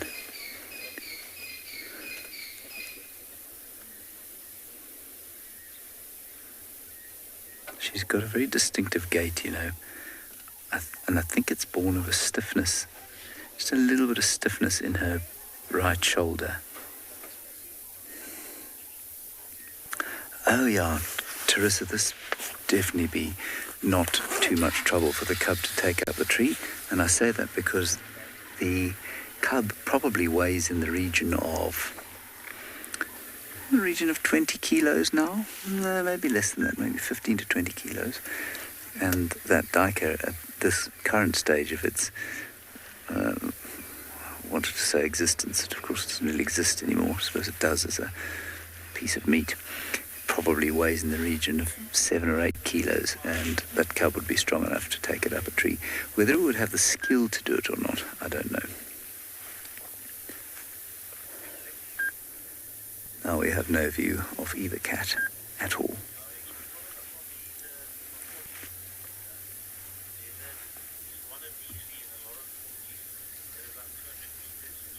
Let's just wait here and see what happens. We'll see if the leopards come back here or if they've gone back to where they were before.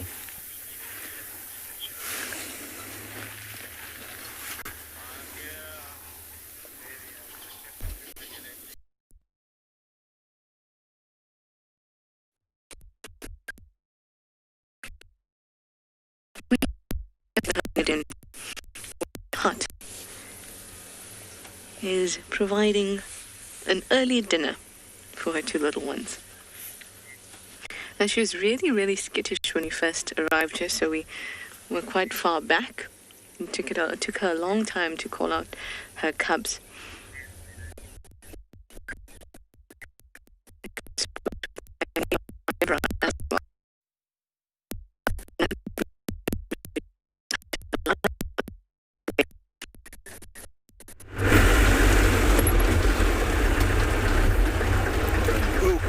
I've left the marshy area and I'm headed out towards where I saw the two lionesses, but before I get there, there is still quite a lot going on here, like straight in front of me, but behind the bushes there's a very big herd of elephant, which would be nice to stop and look at.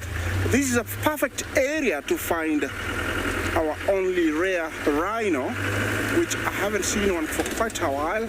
We have a handful of them, so we might get to see them. The weather and temperature has dropped dramatically, and now I can say it's almost 20, which means in the next maybe 20 minutes we might start putting on our jackets again. And yeah, maybe I'll stop here so we can have a look and observe those big huge herd of elephants. Also I have the family, the beautiful family of the great crested cranes in front of me here, so I have a choice to choose whatever I would like to see. Yes, look at this, James. Now here we are. I have the great crested cranes, the family that we saw this morning. Look at that. looks like they're very happy, but dad or mom is very alert. And what will follow right now is he's gonna start walking away from us as much as possible. He's gonna put distance. He, or both of them, he and she, know that the little guys cannot fly, so the best defense mechanism right now would be to put distance between any threat as much as possible. And this is what is happening here. For us, it might seem like it's just a stroll, an evening stroll, but yeah, distance has to be put. Meanwhile, the parents are very, very alert. Every now and then they look up, look around, make sure there's no jackals stalking them. Remember, this is the grey crested crane. It is endangered. There are not very many. Always beautiful to come across a pair, and they're almost fully grown chicks like this. Very busy, eating away, enjoying. Oh, look at those wings. Are you gonna do that for us again? I don't think so. I think it was jumping past, had to go past a little ditch there. Yeah, that is what is happening, putting distance, and it is needed and necessary because not everybody has got good intentions.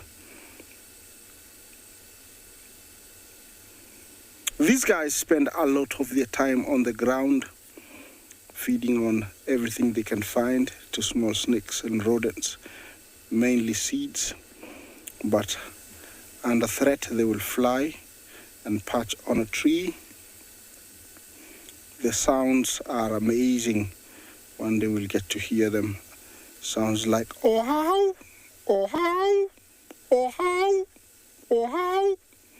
That's the sound they make. Usually in some tribes, look at that. Definitely there's a ditch there, and that's the parent also jumped like the little chick. Shake, shake, shake, shake. Yeah, usually you hear them calling just after the rains. I'm sure maybe it's to say thank you. Yeah, these are very beautiful sight. And apart from them, we have lots of other things going on around here. Look at that little forest there. And you cannot tell, but there is some elephants. Look at them. Yes, quite a big herd. And they're heading out into the open, maybe for a different type of grass that is not found here in the marsh. In the forest there, they will also browse. They do feed on leaves and also barks from different types of trees. Luckily here in the Masai Mara, browse and grass is in abundance. So there is no shortage of leaves and grass, and so they can move from one area to the other and enjoy a different type of grass. Lots of young ones, and this is what we've been seeing in the last couple of months. We've had a baby boom, which is very, very, very welcome. Very spread out. As you can see, the ones to the right, this one quite close to us, means that they have no worry in the world. Here, they haven't been attacked or harassed for many, many years, so they're very free to do anything they want. That looks like a young mother with her young, and she's not worried at all. Usually they look like they're struggling or walking very slowly, but one of their steps is very, very big. The trunk is said to be an extension of the nose, and the tusks are extension of their, incisors. used for debarking trees for certain nutrients that they cannot find in the grasses. Also very useful in defending themselves and also digging for minerals. In other areas, they use the tusks. They're used, to dig onto the ground to fetch, or to get water. Okay, I'm going to head somewhere else, and while I do that, we'll take you to another location.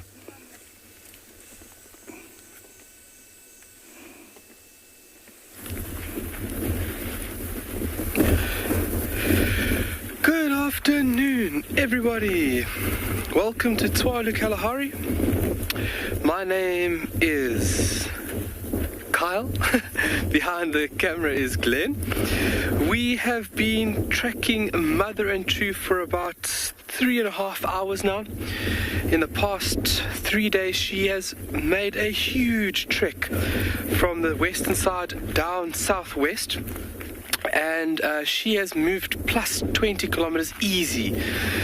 And we have found her tracks moving over there. Glenn, maybe if you want to give us a shot just on the right-hand side of here where people can see how thick it is. We have tracked into this area and she is alone. She's left the cubs behind me somewhere. Obviously, we're not going to disturb the little ones while Mom is there. Not there. But Mom is actively hunting. And we've actually had to get some extra expertise. We had to get part of our tracking team to come and help us this afternoon. And we've been reading the tracks, and we have been moving where she has been picking us up. So we are somewhat disturbing her, so I've taken it upon myself to say we are not going to follow anymore, because if we negatively affect her on a hunt, that means we're not only negatively affecting her, but we're negatively affecting the little ones, and that is my worst dream. We are not here to have a negative impact. So we're going to leave them for this afternoon. We'll follow up tomorrow morning or tomorrow afternoon. We're going to scoot back up to the mountains and we're going to scratch around and see what we can find. I hope everybody's been having a fantastic afternoon, but we will let you know as soon as we've got something.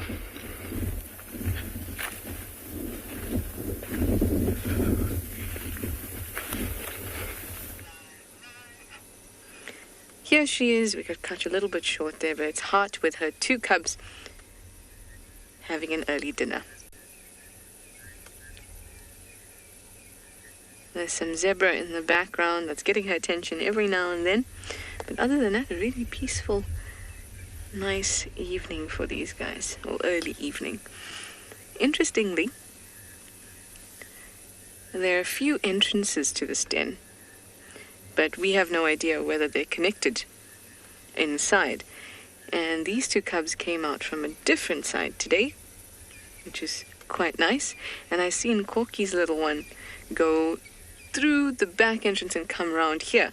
So that's nice to give us an idea of the connectivity in the den. And before we go, I'll swing round so you can see the other side, and I'll show you just how many little tunnels there are. This particular den is not much to look at. They've had some really beautiful dens. The one on Mvubu Road is a real stunner, and the one on Shimamu Road near the fire break in the south, that one was also a really, really nice one.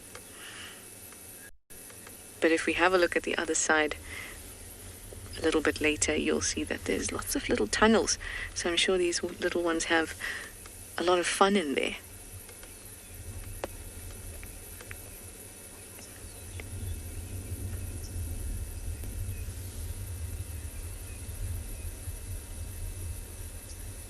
Peacefully drinking away. I was saying to you, I'm not sure how much of it you caught, but I said that she was a little bit skittish today, so I wonder if she's seen some lions, and I do know that there were some vultures around Gari Cutline as well. So that's something to look at. But for now, we're staying here.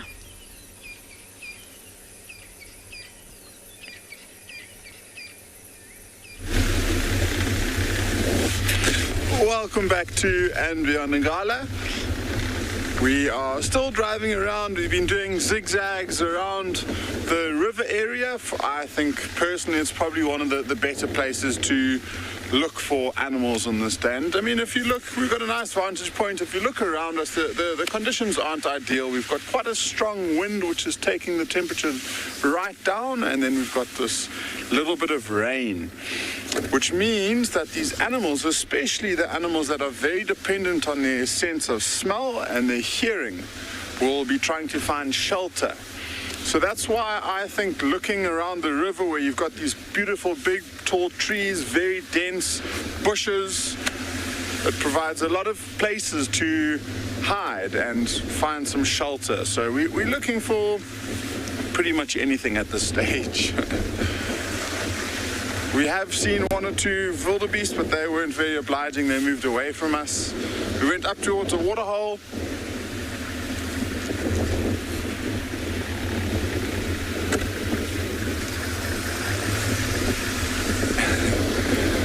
Edward, you asking if I can describe the aroma of the bush. And I think it's probably the best if you were to come and experience it yourself. I mean, the thing about the bush is that it changes constantly. So I wouldn't be able to describe one scent for you. At this time of year, with all of these flowers around, we get these beautiful scents of, I guess, jasmine and things like, there's a bush called a num-num which is flowering at the moment, which hangs around the river. If I see one, I'll point one out to you. So they've got a beautiful smell at the moment. Then we've got, sure, it's different. I mean, and what's exciting about this time of year, what I love about it, is the wild fruit that comes. So the marula fruits, we get kai apples. There's a whole bunch of different senses that you can experience. It's not just about looking at these big, large animals, but being in the bush and being able to smell the scent of these num-nums or taste the marula fruits all provides the experience. So we're actually just about to get to a nice viewpoint where you'll look down the river, and it's always a good opportunity at Ngala. You don't get these vantage points very often, so to take advantage of it by stopping and scanning, seeing if we can see something from the distance.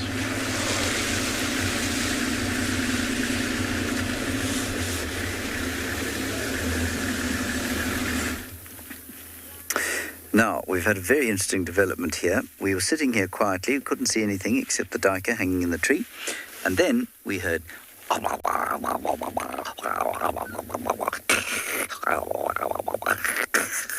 and we thought, goodness gracious me, what's happening? And the cub came running down the bank, skedaddled up this dry drainage line, and then we saw a hyena emerging onto the scene. And before the hyena could think about doing anything nefarious, Tundi had whacked it on the backside and it ran away. So that's what happened. It all happened in the blink of the proverbial eye.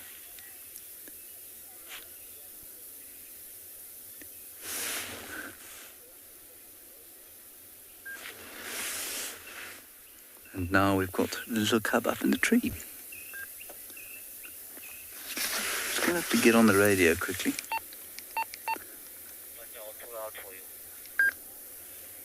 No, don't worry, I was standing by for singer station to come in, so I'll make my way out.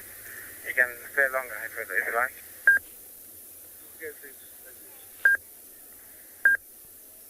Guys, I'm happy to move out if you need me to. Sips, do you want to stay? No, it's fine, Jim. Thanks, man. You can stay. I don't know if you're hanging around. Okay, copy, thanks. It's just we have to offer to move out because we've been here a good long time and have had a very good sighting. Excellent sighting. But Sips is leaving, and so we'll stay.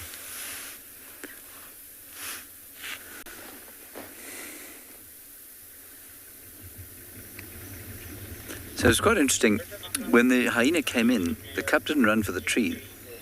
The cub seemed to aim to get away from the source, I suspect, of the hyena's interest. So in other words, to get away from the kill.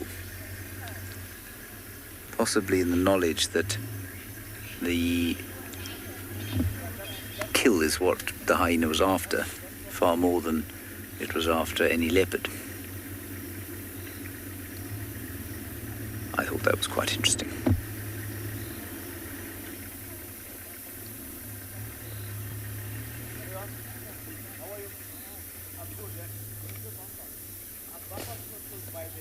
Now he's going to get a big fat belly.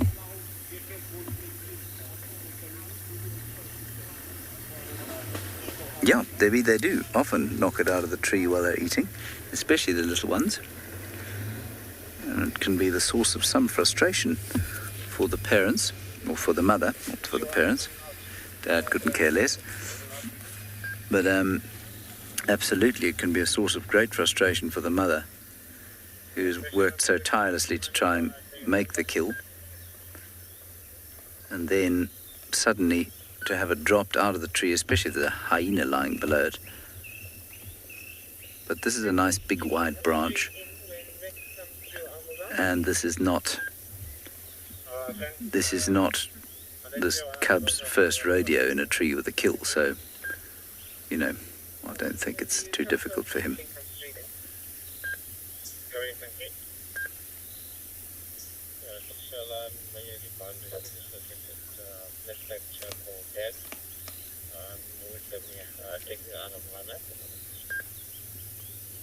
Some tough little claws there, you can see, gripped into the bark of the tree.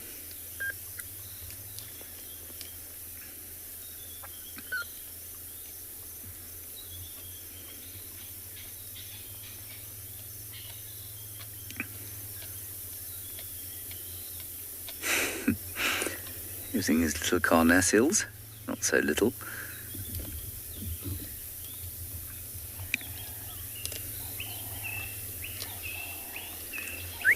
And you might, in the background, be able to hear the sound of a greater honey guide going, Victor, Victor, Victor, Victor, Victor. I don't know why it says Victor, but that's what it says. I'm not sure what says it with the Transylvanian either.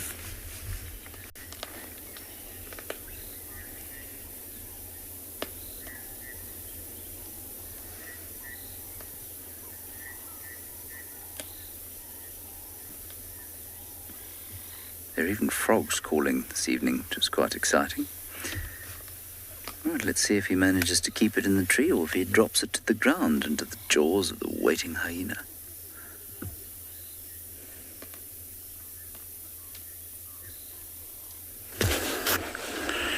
From the leopard's cub, we come here to a lion that is devouring a buffalo carcass. Now, this is the second lion. The first lion had a few bites and then went to take a rest. And the third lion is guarding against hyenas. We have hyenas, only that there's some bushes here, we can't really see them.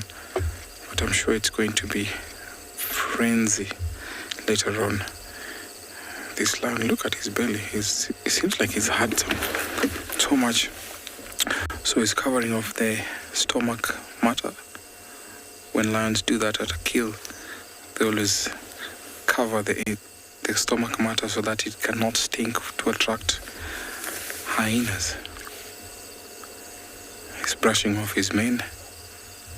I saw lots of flies on his body, so I think by rubbing against the bushes, getting rid of the flies also. Maybe he's going down for a drink. Or maybe joining his brother.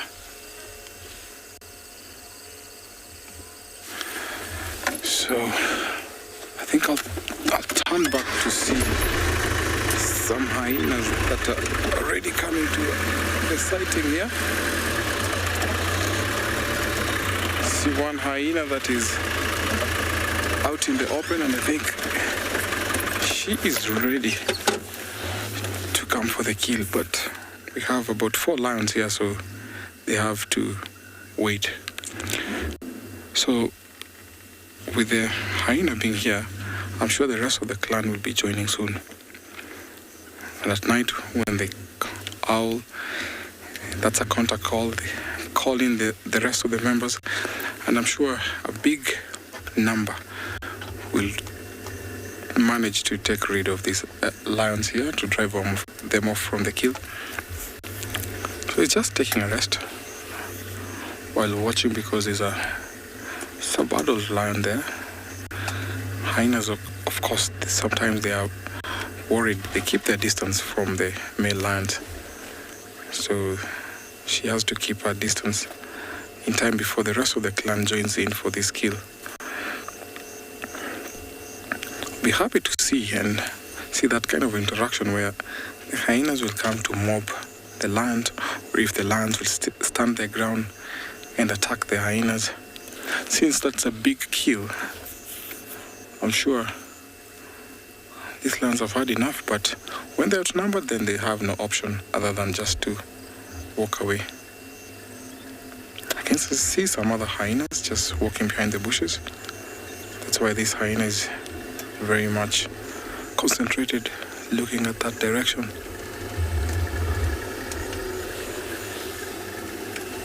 Yeah, see the second hyena.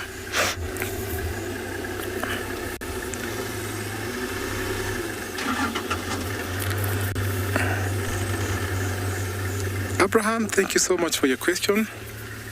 Hyenas can run up to about 60 kilometers an hour. An interesting thing is that they can keep up the pace of about 40 to 50 kilometers an hour for up to 4 kilometers when they're chasing a prey. Let's say a zebra, a Thompson gazelle, an impala, or sometimes even a wildebeest. So they have that endurance. So what happens is that they will endure or wear out their prey and then get to eat that. So basically, they have a speed of about 60 kilometers an hour, and they have a strong pace that they can keep for about 4 to 5 kilometers without stopping.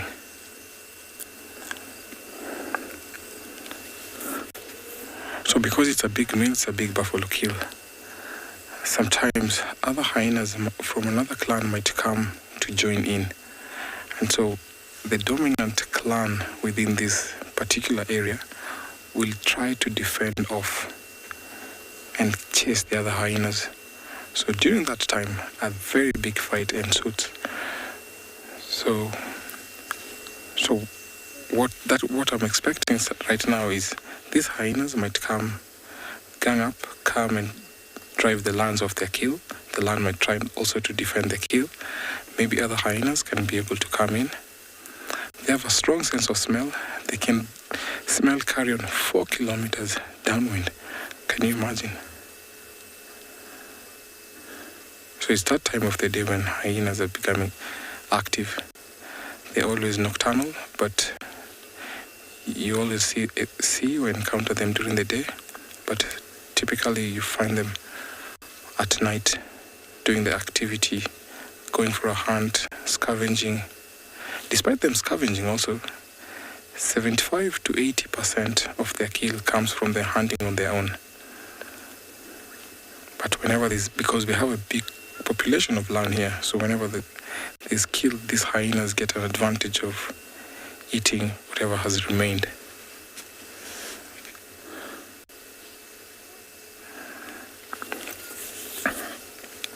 I'm going to hang around here, see what these hyenas are up to, if the rest of the clan will come, and as we wait, let's send you over to another safari vehicle.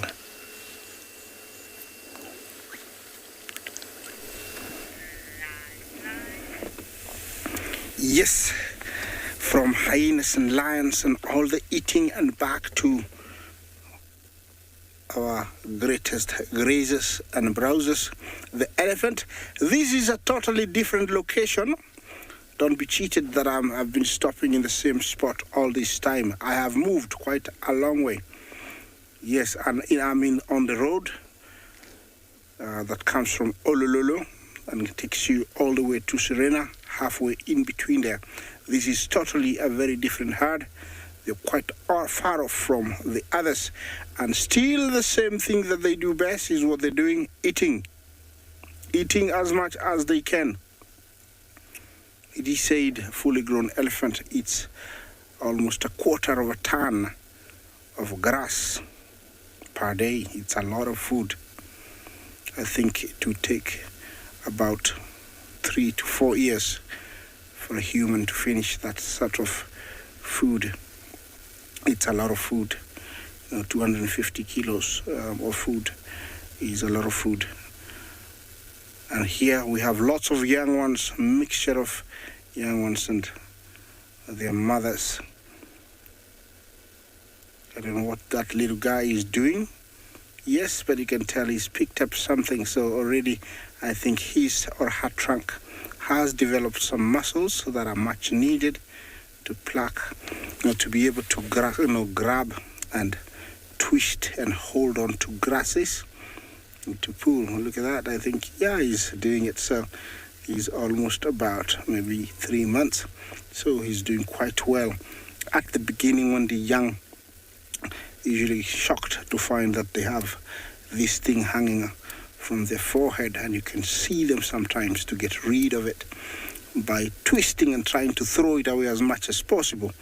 There's a case where I saw one trying to step on its trunk and trying to pull it off.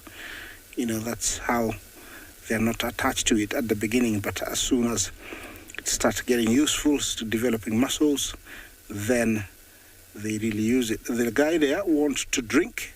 He's begging, or she's begging, following the mother at the flank. There we go. Thank you, ma'am. I'm sure she said. Usually, when they really want the milk, they'll follow their mothers on the sides, sometimes touching them or forcing themselves through in between the legs. The mom sometimes don't feel comfortable, reason unknown to me, and they'll continue grazing. I think they're very much like us humans. We know when to really give the milk. Yeah, there we go. Taking advantage of every stop mom takes to take a little bit or steal a little bit of milk that belongs to him or her, I think.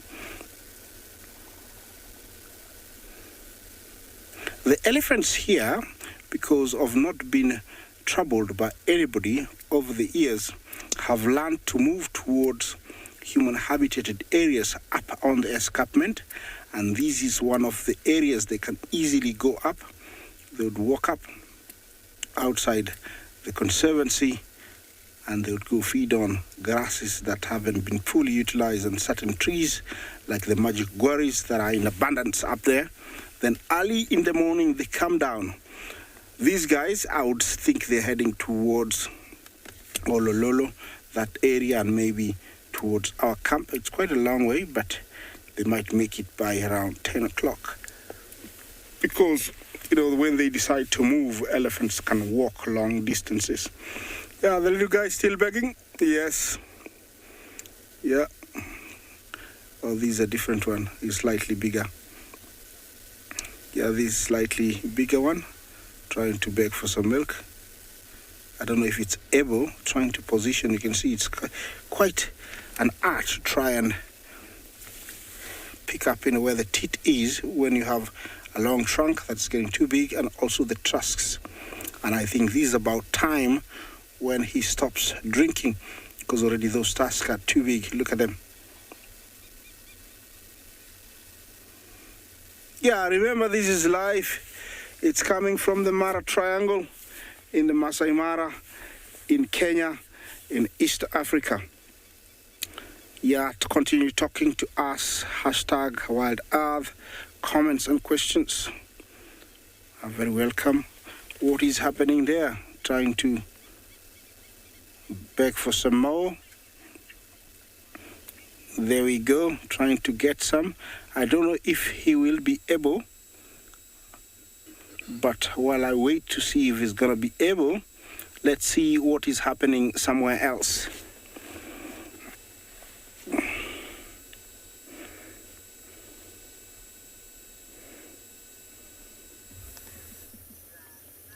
Greedy Guts here has not ceased his eating. He's just sat in the same perfect fork of this leadwood tree, devouring his duiker, his poor little duiker ram.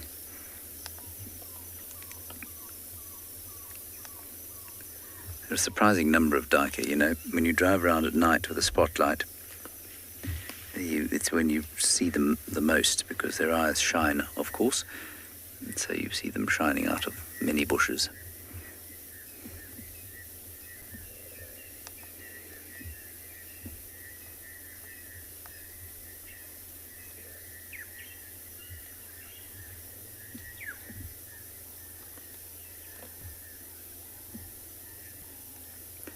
I must say that the majority of the sounds that I'm hearing at the moment are not coming from the excited frogs, excited because summer's on the way, or the Birchall starling that's calling off towards a newly filled pan just in front of us.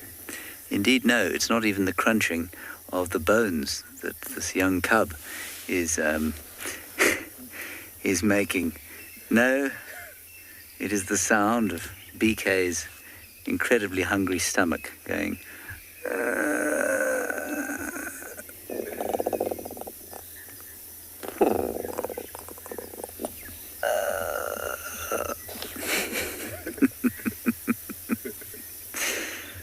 He's just put some food in it, so I'm hoping it's going to shut up for a few minutes.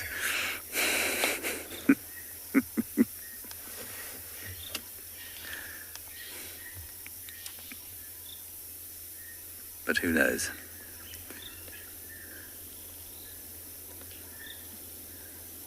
It has thus far not affected this young leopard, who I keep wanting to call Wolfie, but I know that I'd be in big trouble if I did, so I won't.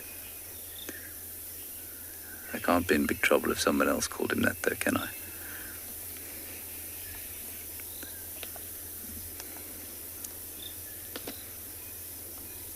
For those of you who don't know, Lex Hess called him Wolfgang because he thought it would be a funny joke. Little did he know, he was correct. The cub will probably be named when it's about a year old. That's generally the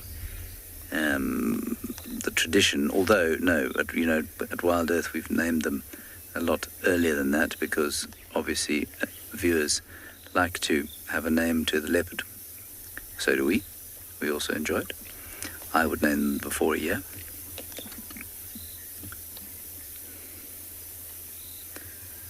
And the naming rights are supposed to go to the person who discovered the leopard first, which in this case is moi.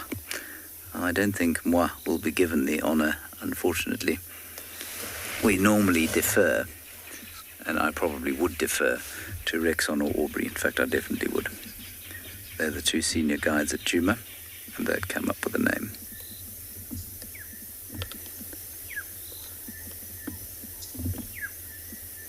What would you call him, BK? Texan. I thought about that myself, actually. I wondered if they would do Texan the honour. Texan was a guide at Djuma who unfortunately died recently. And I think it might be quite nice to have this leopard called Texan. I think it's a good idea. Texan the leopard.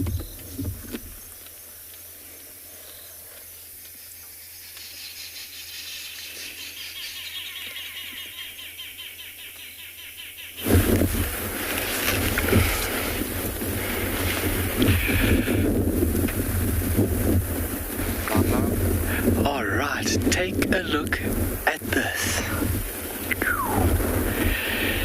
Very beautiful, very large section or disturbance within the sand.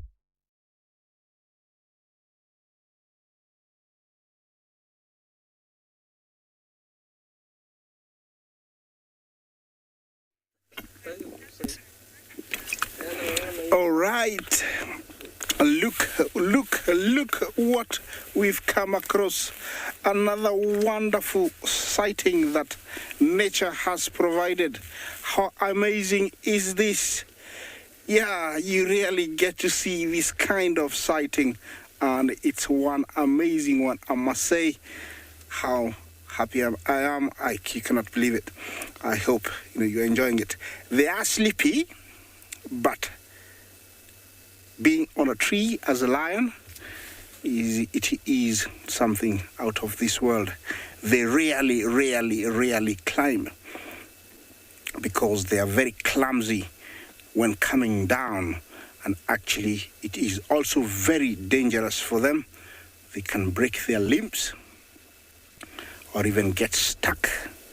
There are stories where I've heard of lions getting stuck and actually committing suicide. So it's very dangerous, but very exciting and amazing and wonderful to see them on top of a tree like this. Usually, trees with a nice incline will be easy to climb, and then they'd use it as a vantage point to see if there's anything they can go for.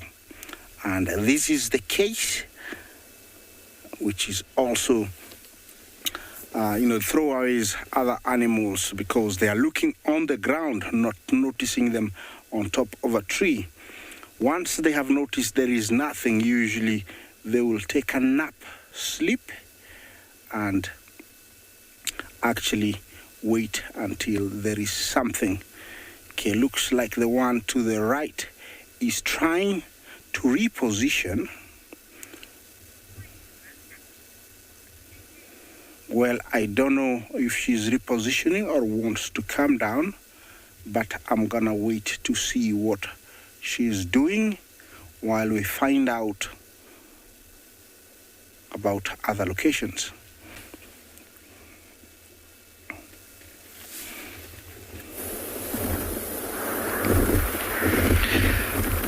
Alright, let's try this again. Beautiful little structure we have found in the beautiful red Kalahari sand. Amazing thing to see. Dylan's more than likely spoken to folks about this, but for any newcomers, a really amazing structure to find and look at. So the name of this is bokspoor. Bok is buck, translate from Afrikaans to English. Spoor is track. So buck track. And it does. Are even. So that means that the toe, they're actually stepping tippy toes, their toes are split, just like that over there. And this somewhat resembles that of an antelope track. But the beautiful creature responsible for this amazing structure is actually a spider. Anybody that's afraid of spiders, beware. We're not going to see it, but we're going to talk about it. So this is the structure has been made by a female. There's a sexual dimorphism or difference between that of the male and female. They are different in appearance, and this beautiful structure has been created for her residing purposes and as well as catching prey. So this section over here, you can see this section of the soil is actually very different in comparison to this over here.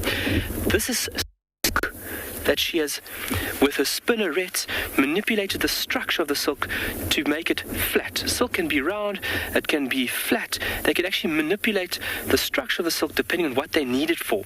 So she's created this silk lid, and underneath there, there'll be a tunnel going down into the ground where she will reside. Either she'll be laying and waiting just at the entrance, over there or there, or she can actually be hanging upside down on the underside of this cover. And just like our beautiful antlion that we looked at the other day, this works in the same format. You want an unexpected insect, come wandering in here, and it falls into the pit. And the disturbance of the soil will obviously alert us. Spiders have thousands covering the body, and they can pick up the minutest vibration or displacement in wind. And what she'll have over here, she'll have a single strand out of this burrow, and she'll actually feel the strand being manipulated or bumped, and she'll know then to come out, whoop, and grab and pull this item back into the burrow. Really amazing. Bokspoor spider.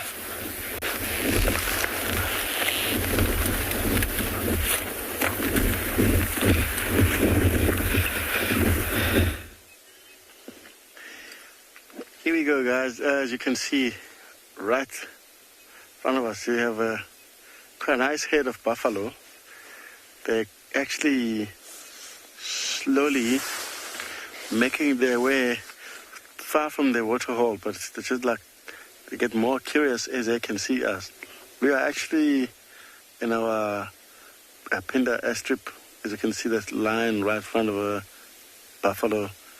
Wow, look at that, it's chewing a cud. It's amazing to see the way it does. Just like big foam just dropping from the mouth.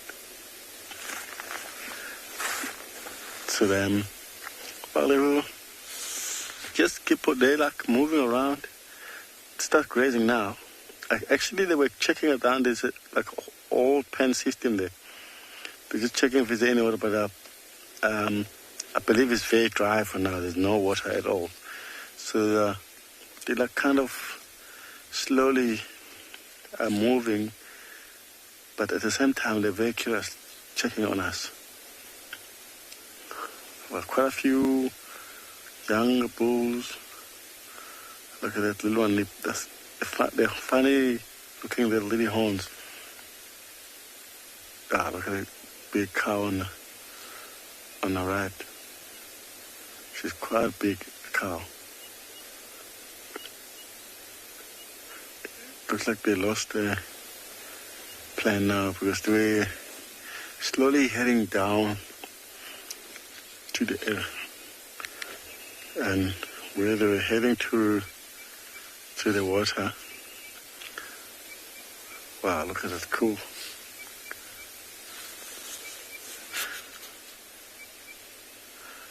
Wow.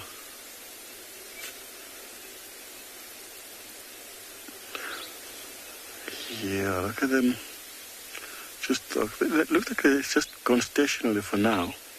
We'll just wait and see what their plan is.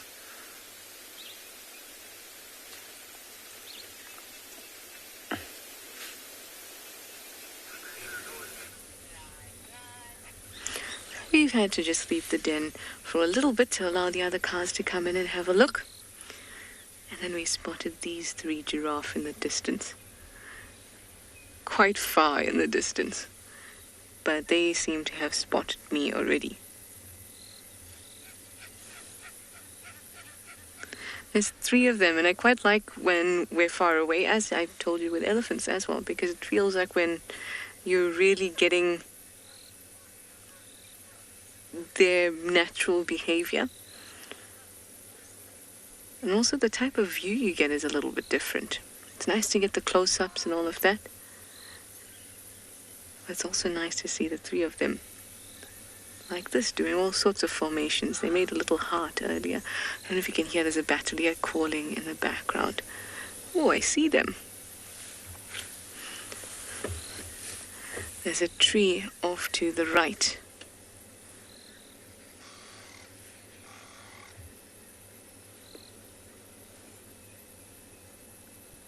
I see 2 of them, a little bit more.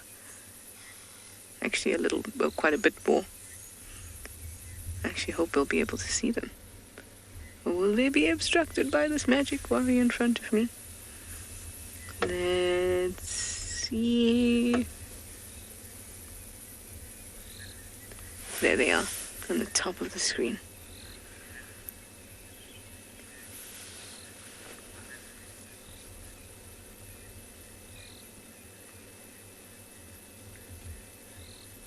Some long-distance battaliers and a long-distance giraffe. I don't know what it is. I like the change in the view sometimes. There's actually 3 of them on that tree.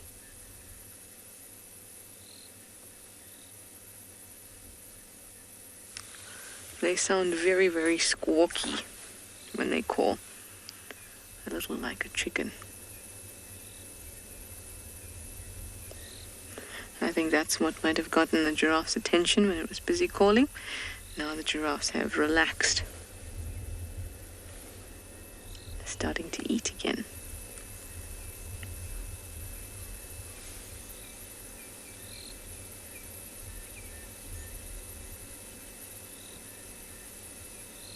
I like this particular spot of the reserve. I'm not far from the den,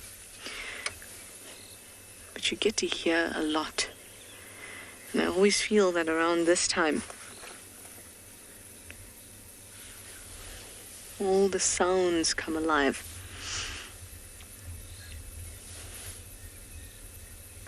Now, I told you that I knew that there were vultures that were seen on the dam cam, and some of you have let me know too. But those have been investigated a little bit earlier, and nothing was found.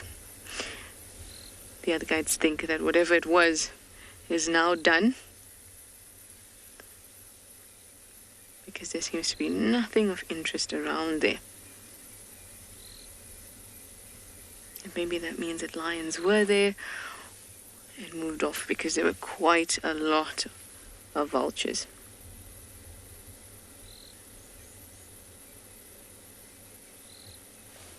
Look how easy they are to see when the bush is so thin and so grey in certain bits. One of them looked so pale. That's what actually got my attention at first, and then we said, oh, there's 3 of them. Really pretty. I'm glad we found them. I've been really enjoying today's drive and the variety. Hopefully we'll find some more interesting things.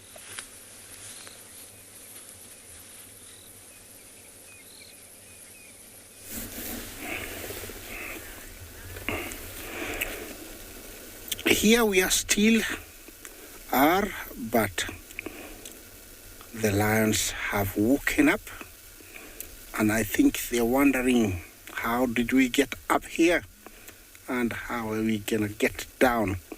But before they fully decide to come down, they're taking the last advantage to look down to where maybe they'll find a meal or choose direction to go. These are part of the Olololo females. You can say Olololo females, and I don't know when they came up this tree, because when I saw them this morning, they had just finished eating something and they were eyeing some zebras that were very close, and then they decided to walk and climb this boskia tree. Yeah, this is where it gets really interesting. Let's wait and see. Yeah, looks like they're very comfortable standing, but when they start coming down, it can get very interesting. Remember, this is live. It's happening now in the beautiful Masai Mara. You can tell that their bellies are very full, so they're not very desperate. It is usual for these great cats to accumulate enough fat to take them through hard times. And when I say hard times, it can get really hard, because all the animals within and around everywhere. Okay, are you gonna come down? Looks like she's being very cautious on when to come down. The other one hasn't gotten a very good footing. She's trying to stand up fast. She looked very comfortable. She's trying to stand up fast, then she's gonna maybe decide to come down. The female in front might be coming down at lightning speed. That could be the only option. It's not a very long tree, but they have to be very careful. Breaking a leg, that could be disastrous, because it can mean it's the end of life for her. Here we go. Ta-dan. Yeah. Super cool. Okay, a little bit more.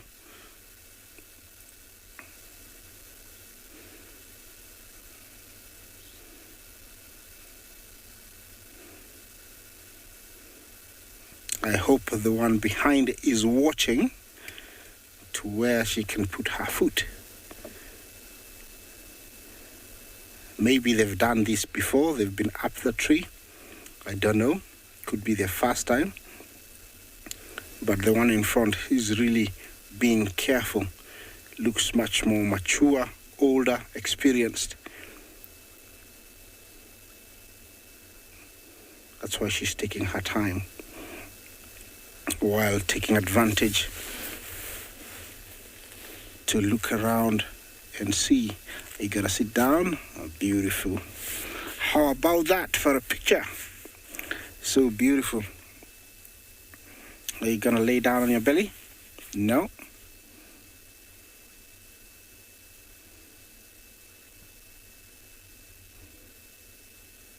Yeah, lions are not meant for climbing. They're very big. They're very big paws. And they're too heavy. But every now and then you do come across them. It is a very rare sight to see them on top of a tree. They usually forced up a tree either to get a kill or steal a kill from a leopard or the upper tree because they've been bitten by biting insects on the ground. Places like Tarangire and parts of Serengeti, there are places we call Sese headquarters or Sisefly headquarters. Over there, lions don't spend much time on the ground. As soon as they've eaten, they go up a tree because they're very, very disturbed and the flies don't follow them up there. So it's another reason they go up there.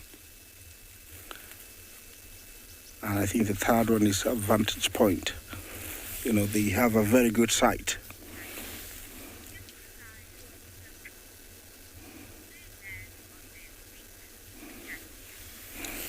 Jackie, you want to know if they fall, they will land on their feet. I would assume you are reflecting on how a domestic cat always lands. I think here is totally a very different story, Jackie, because, you know, they might get clumsy and the back part starts falling. So it means they might land on their back. They are not as agile and their reflexes are not as quick like the small cats to try and counter-attack the unbalanced weight so that they can fall on their all fours. So they can fall on either back, forwards, or sideways, which can be disastrous, like I said. So Jackie, it's very different with these cats. When they fall, if it's a fall they were going to do it, they fall just like us. Sometimes you try and balance, but you can. But if you're going to fall, you drop, you know, you hit the ground properly. That's how they fall. Yeah, you can tell she is much younger. I don't know how she got out of the position. I wasn't really concentrating. Look at how beautiful she is. Very, very healthy. You know, this is an animal full of muscle, built to kill. The mind and life exists on killing. When they wake up, it's about killing, it's about eating. That is all that goes on in their minds. Are you gonna come down, oh little girl? You can tell she's contemplating, thinking, you know, am I gonna go down fast? Yeah, if it was a leopard, you know, if it was a leopard, that would be, you know, just a piece of cake. Should be done. Yeah, okay, last part. She's gonna come down first. Super, look at how she does it. Wow, look at that. Yeah. Nicely done. Wow, talk about experience. Easy peasy. Just like that, she's down on the ground. Yeah, the advantage about lions coming down a tree is that they cannot put out their claws to get a grip, so they just slide. Okay, here comes the princess. Oh, Lolo princess. Let's see how she's gonna do. There we go. Are you gonna stop like older girl? Yeah, are you gonna do the same thing? Look at that. How beautiful is that?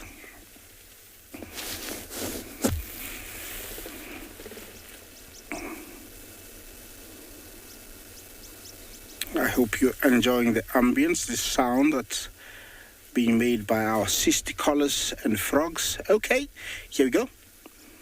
Ding-ding-ding. Yes, she did it. And we leave to talk about it. She did very, very well. No issues, no accidents. Everybody back on the ground.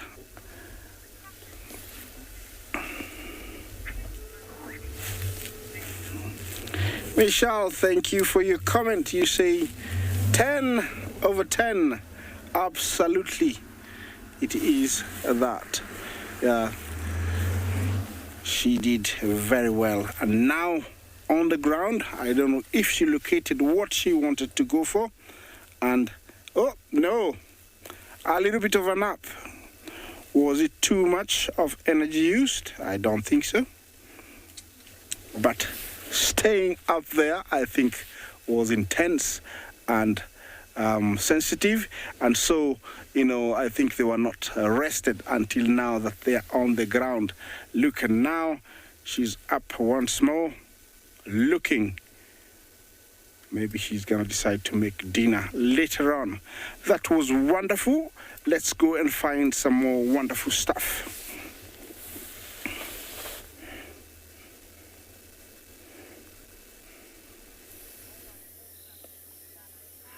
We are sitting with our wonderful stuff now. We've had a very lucky afternoon of sitting with one cat.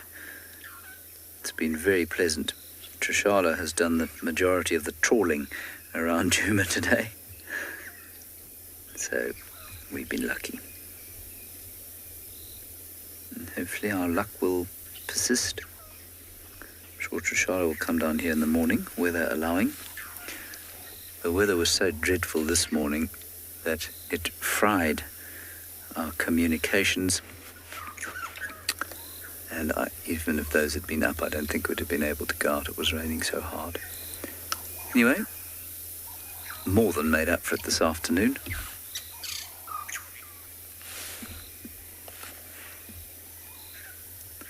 With young Master Tundi's son. And Tundi somewhere off in the thickets behind there. And the hyena lurking.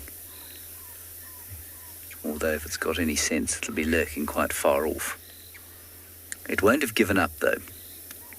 So although she gave it a fearful pasting, it won't have given up. It'll be lurking around here somewhere. And if it hears the of a leg or other kind of piece of meat hitting the ground, it'll be in very fast. I suspect it found the kill because it could hear the crunching. I really don't think it would have smelt anything on a damp, dank day like today. A damp, dank day like today. Like that one, BK? Yep.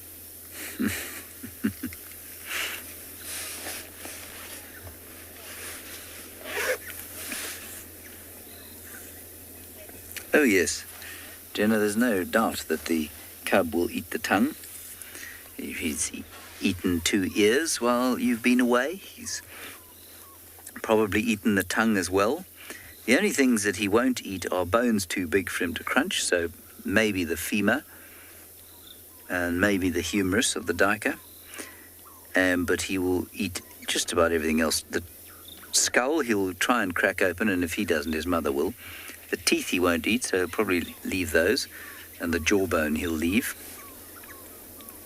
But the rest will pretty much be devoured. Even probably maybe the biggest vertebra won't be. But the rest will be crunched away, if not by him, by his mum. And certainly any bits of large-ish bone that are dropped off this duiker will be savaged by the hyena.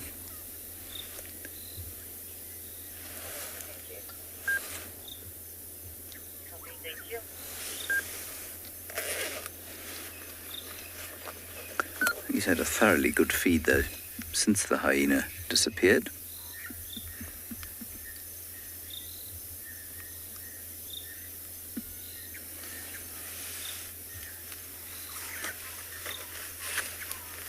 And you can hear in the background the barred owlet.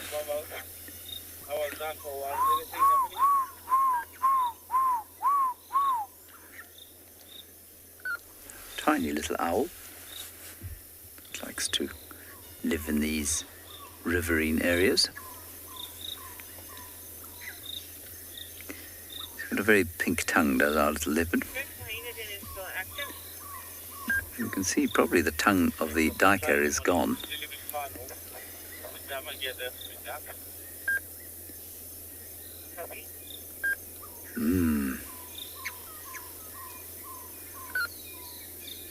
You'll be pleased to know, everybody, that BK's stomach has stopped rumbling now. He has eaten a snack bar and seems to have quietened things internally for him.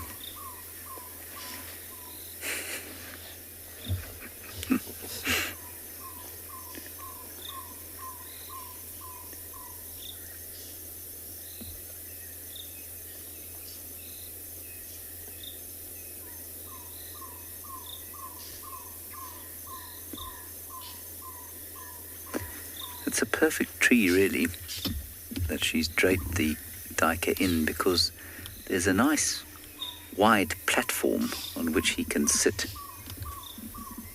And so he doesn't need to maneuver it around to eat. And that means that I suspect most of it will be devoured up there. And the risk of dropping it is that much lower. He's now having at the eye socket, which is probably a bit of a delicacy. I'm sure the eyes are long gone. As you can see, he hasn't managed to crack the skull, and I don't think he will. Sure, his little jaws are not quite strong enough just yet. Also must be careful of skewering his palate on those horns. That would be very unpleasant for him.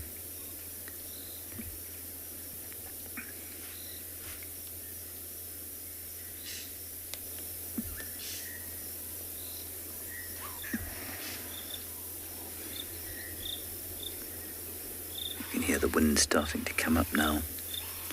The crickets are calling. The frogs too, around the temporary or seasonal pans that have now filled up. I think we must have had about 25 to 30 millimeters of rain over the last 24 hours, which is great.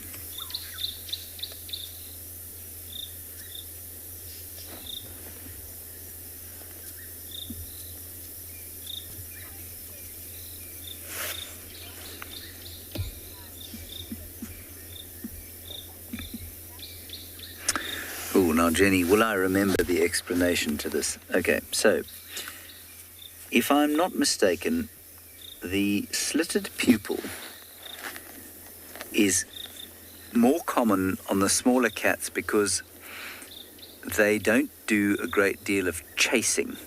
They do much more stalk, ambush, wait, and pounce.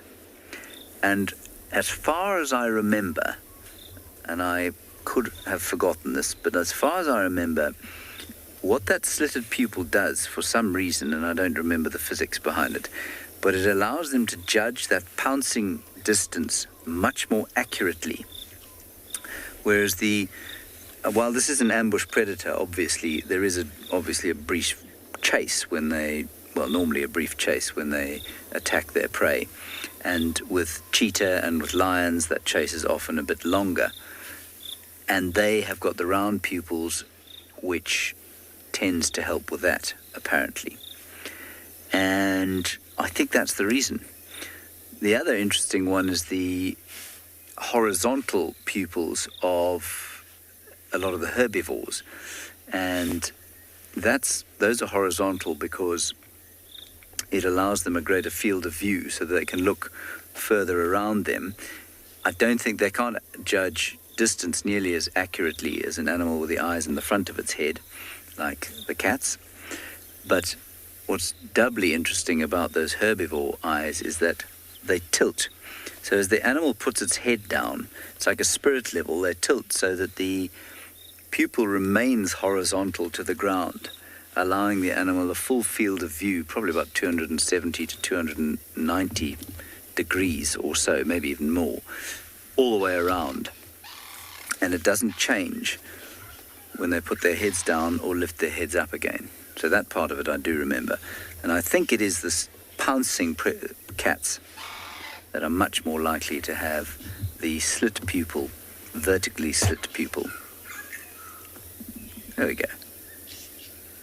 There's the big Panthera cats, the round pupil.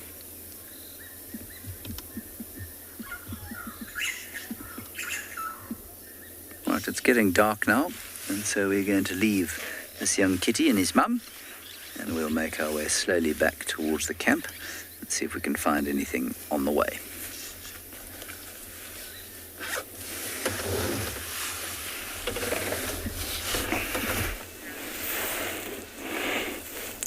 Well, as it is getting dark there, it is also doing the same here. Our lionesses did very well coming down the tree, and where they landed, nobody has made a move. They're still in the same position. Remember, at night, lions' eyesight gets even better. They can see 10 times better than us. So that's why they're very, very successful. At night, you can tell now they're getting much more active in looking around, maybe trying to locate something that they are going to go for. It is almost 8 minutes to 7 East African time, and their success rate is usually much higher at night, and I think they're waiting for total darkness. Then they're going to go and find either, maybe I would call it breakfast or lunch, I don't know. Then, they can continue with their lives. This is what they do best, resting after a good earned meal, spending about 18 to 20 hours of a day just sleeping. They deserve to do that because when active, whatever they go for is always on the lookout. It's either very fast, can kick, can bite, or even gore them, or even larger than them. So a lot of energy and effort is put into bringing it down. And to prove this to you, I cannot do it physically, but I can tell you I have seen them, trying to bring down a buffalo for about 3 hours. There were 4 lionesses. It was a lot of time. You can imagine being in the gym and jogging on a treadmill for 3 hours. They eventually brought it down. And so when they rest, I try to tell people they deserve it. Some people say they're too lazy. And I think you need to spend more time somewhere, see them on the active attitude, and you'll give them a lot of respect. Like I said before, this super predator is built for the kill. All that goes on its mind is how it can kill, and it does very well when it's killing. But towards the end, lions live the most miserable life.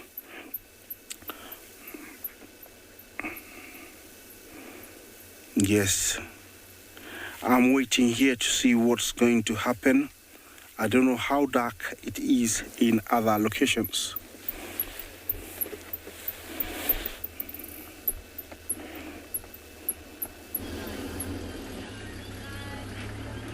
Lions are rewriting the biology books, climbing up trees. Here we've managed to make it back to the den. And ribbons too, Shimbulu and Ngwazi are out, as well as hearts too. And it's getting quite dark, so we'll be leaving them very soon. In fact, we'll be leaving you quite soon too. But at least we managed to get a last-minute playtime with these cuties. I'm just hanging back a little bit further away than we normally do, just because of Heart's cautious behavior today. I don't want to give her anything else to stress out about, even though we are not a threat.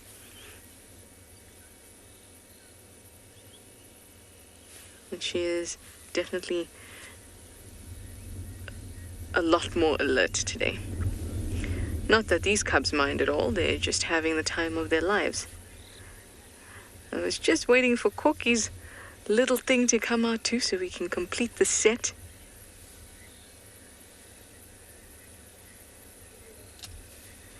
They've been playing ring around the termite mound. Look at them go. And they'll be out on the other side in no time.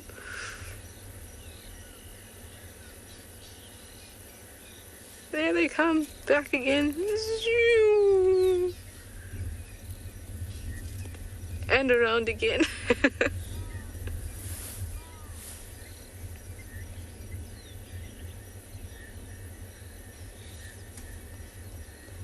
Oh, very cool. I think I will reserve showing you the tunnels on the other side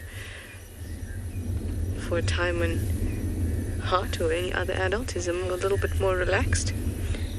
And for when there's a little bit more light. It's getting dark very quickly.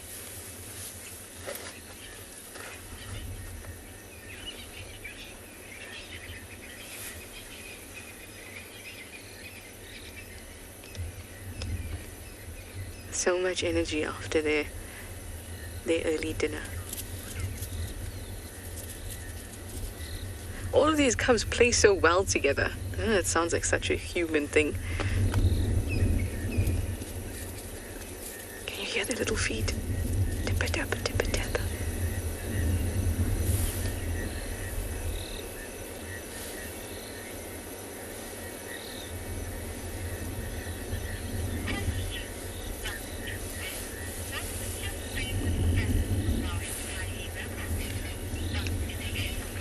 Stuck in bed. You want to know what my favorite fact about hyenas are? Well, for one thing, I think that they're absolutely intelligent. In fact, way more intelligent than we've probably been able to describe and express, or that they've been able to. And I've thought a lot about how that development happens, not just from an evolutionary point of view, but in terms of actual biological development. And the one thing that I came across that really struck me was the type of placenta that they have, which is very, very similar to our own. It's quite an invasive placenta, which means that the cub is receiving nutrients and a blood supply from the mother very directly and very invasively, much like our own. So it takes a lot out of the mother to actually produce the cub, to grow the cub inside of her. And the reason I went looking for that kind of information is because I wanted to know, how do they develop the way they do?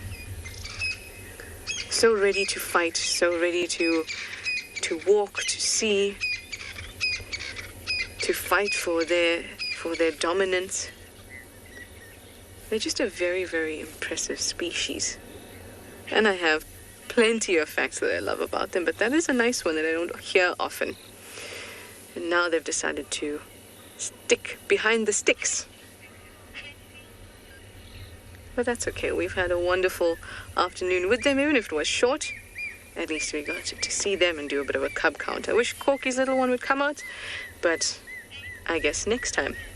And I guess I'm going to see you next time tomorrow morning for Sunrise Safari. So thank you for your questions and comments. And bye-bye for now.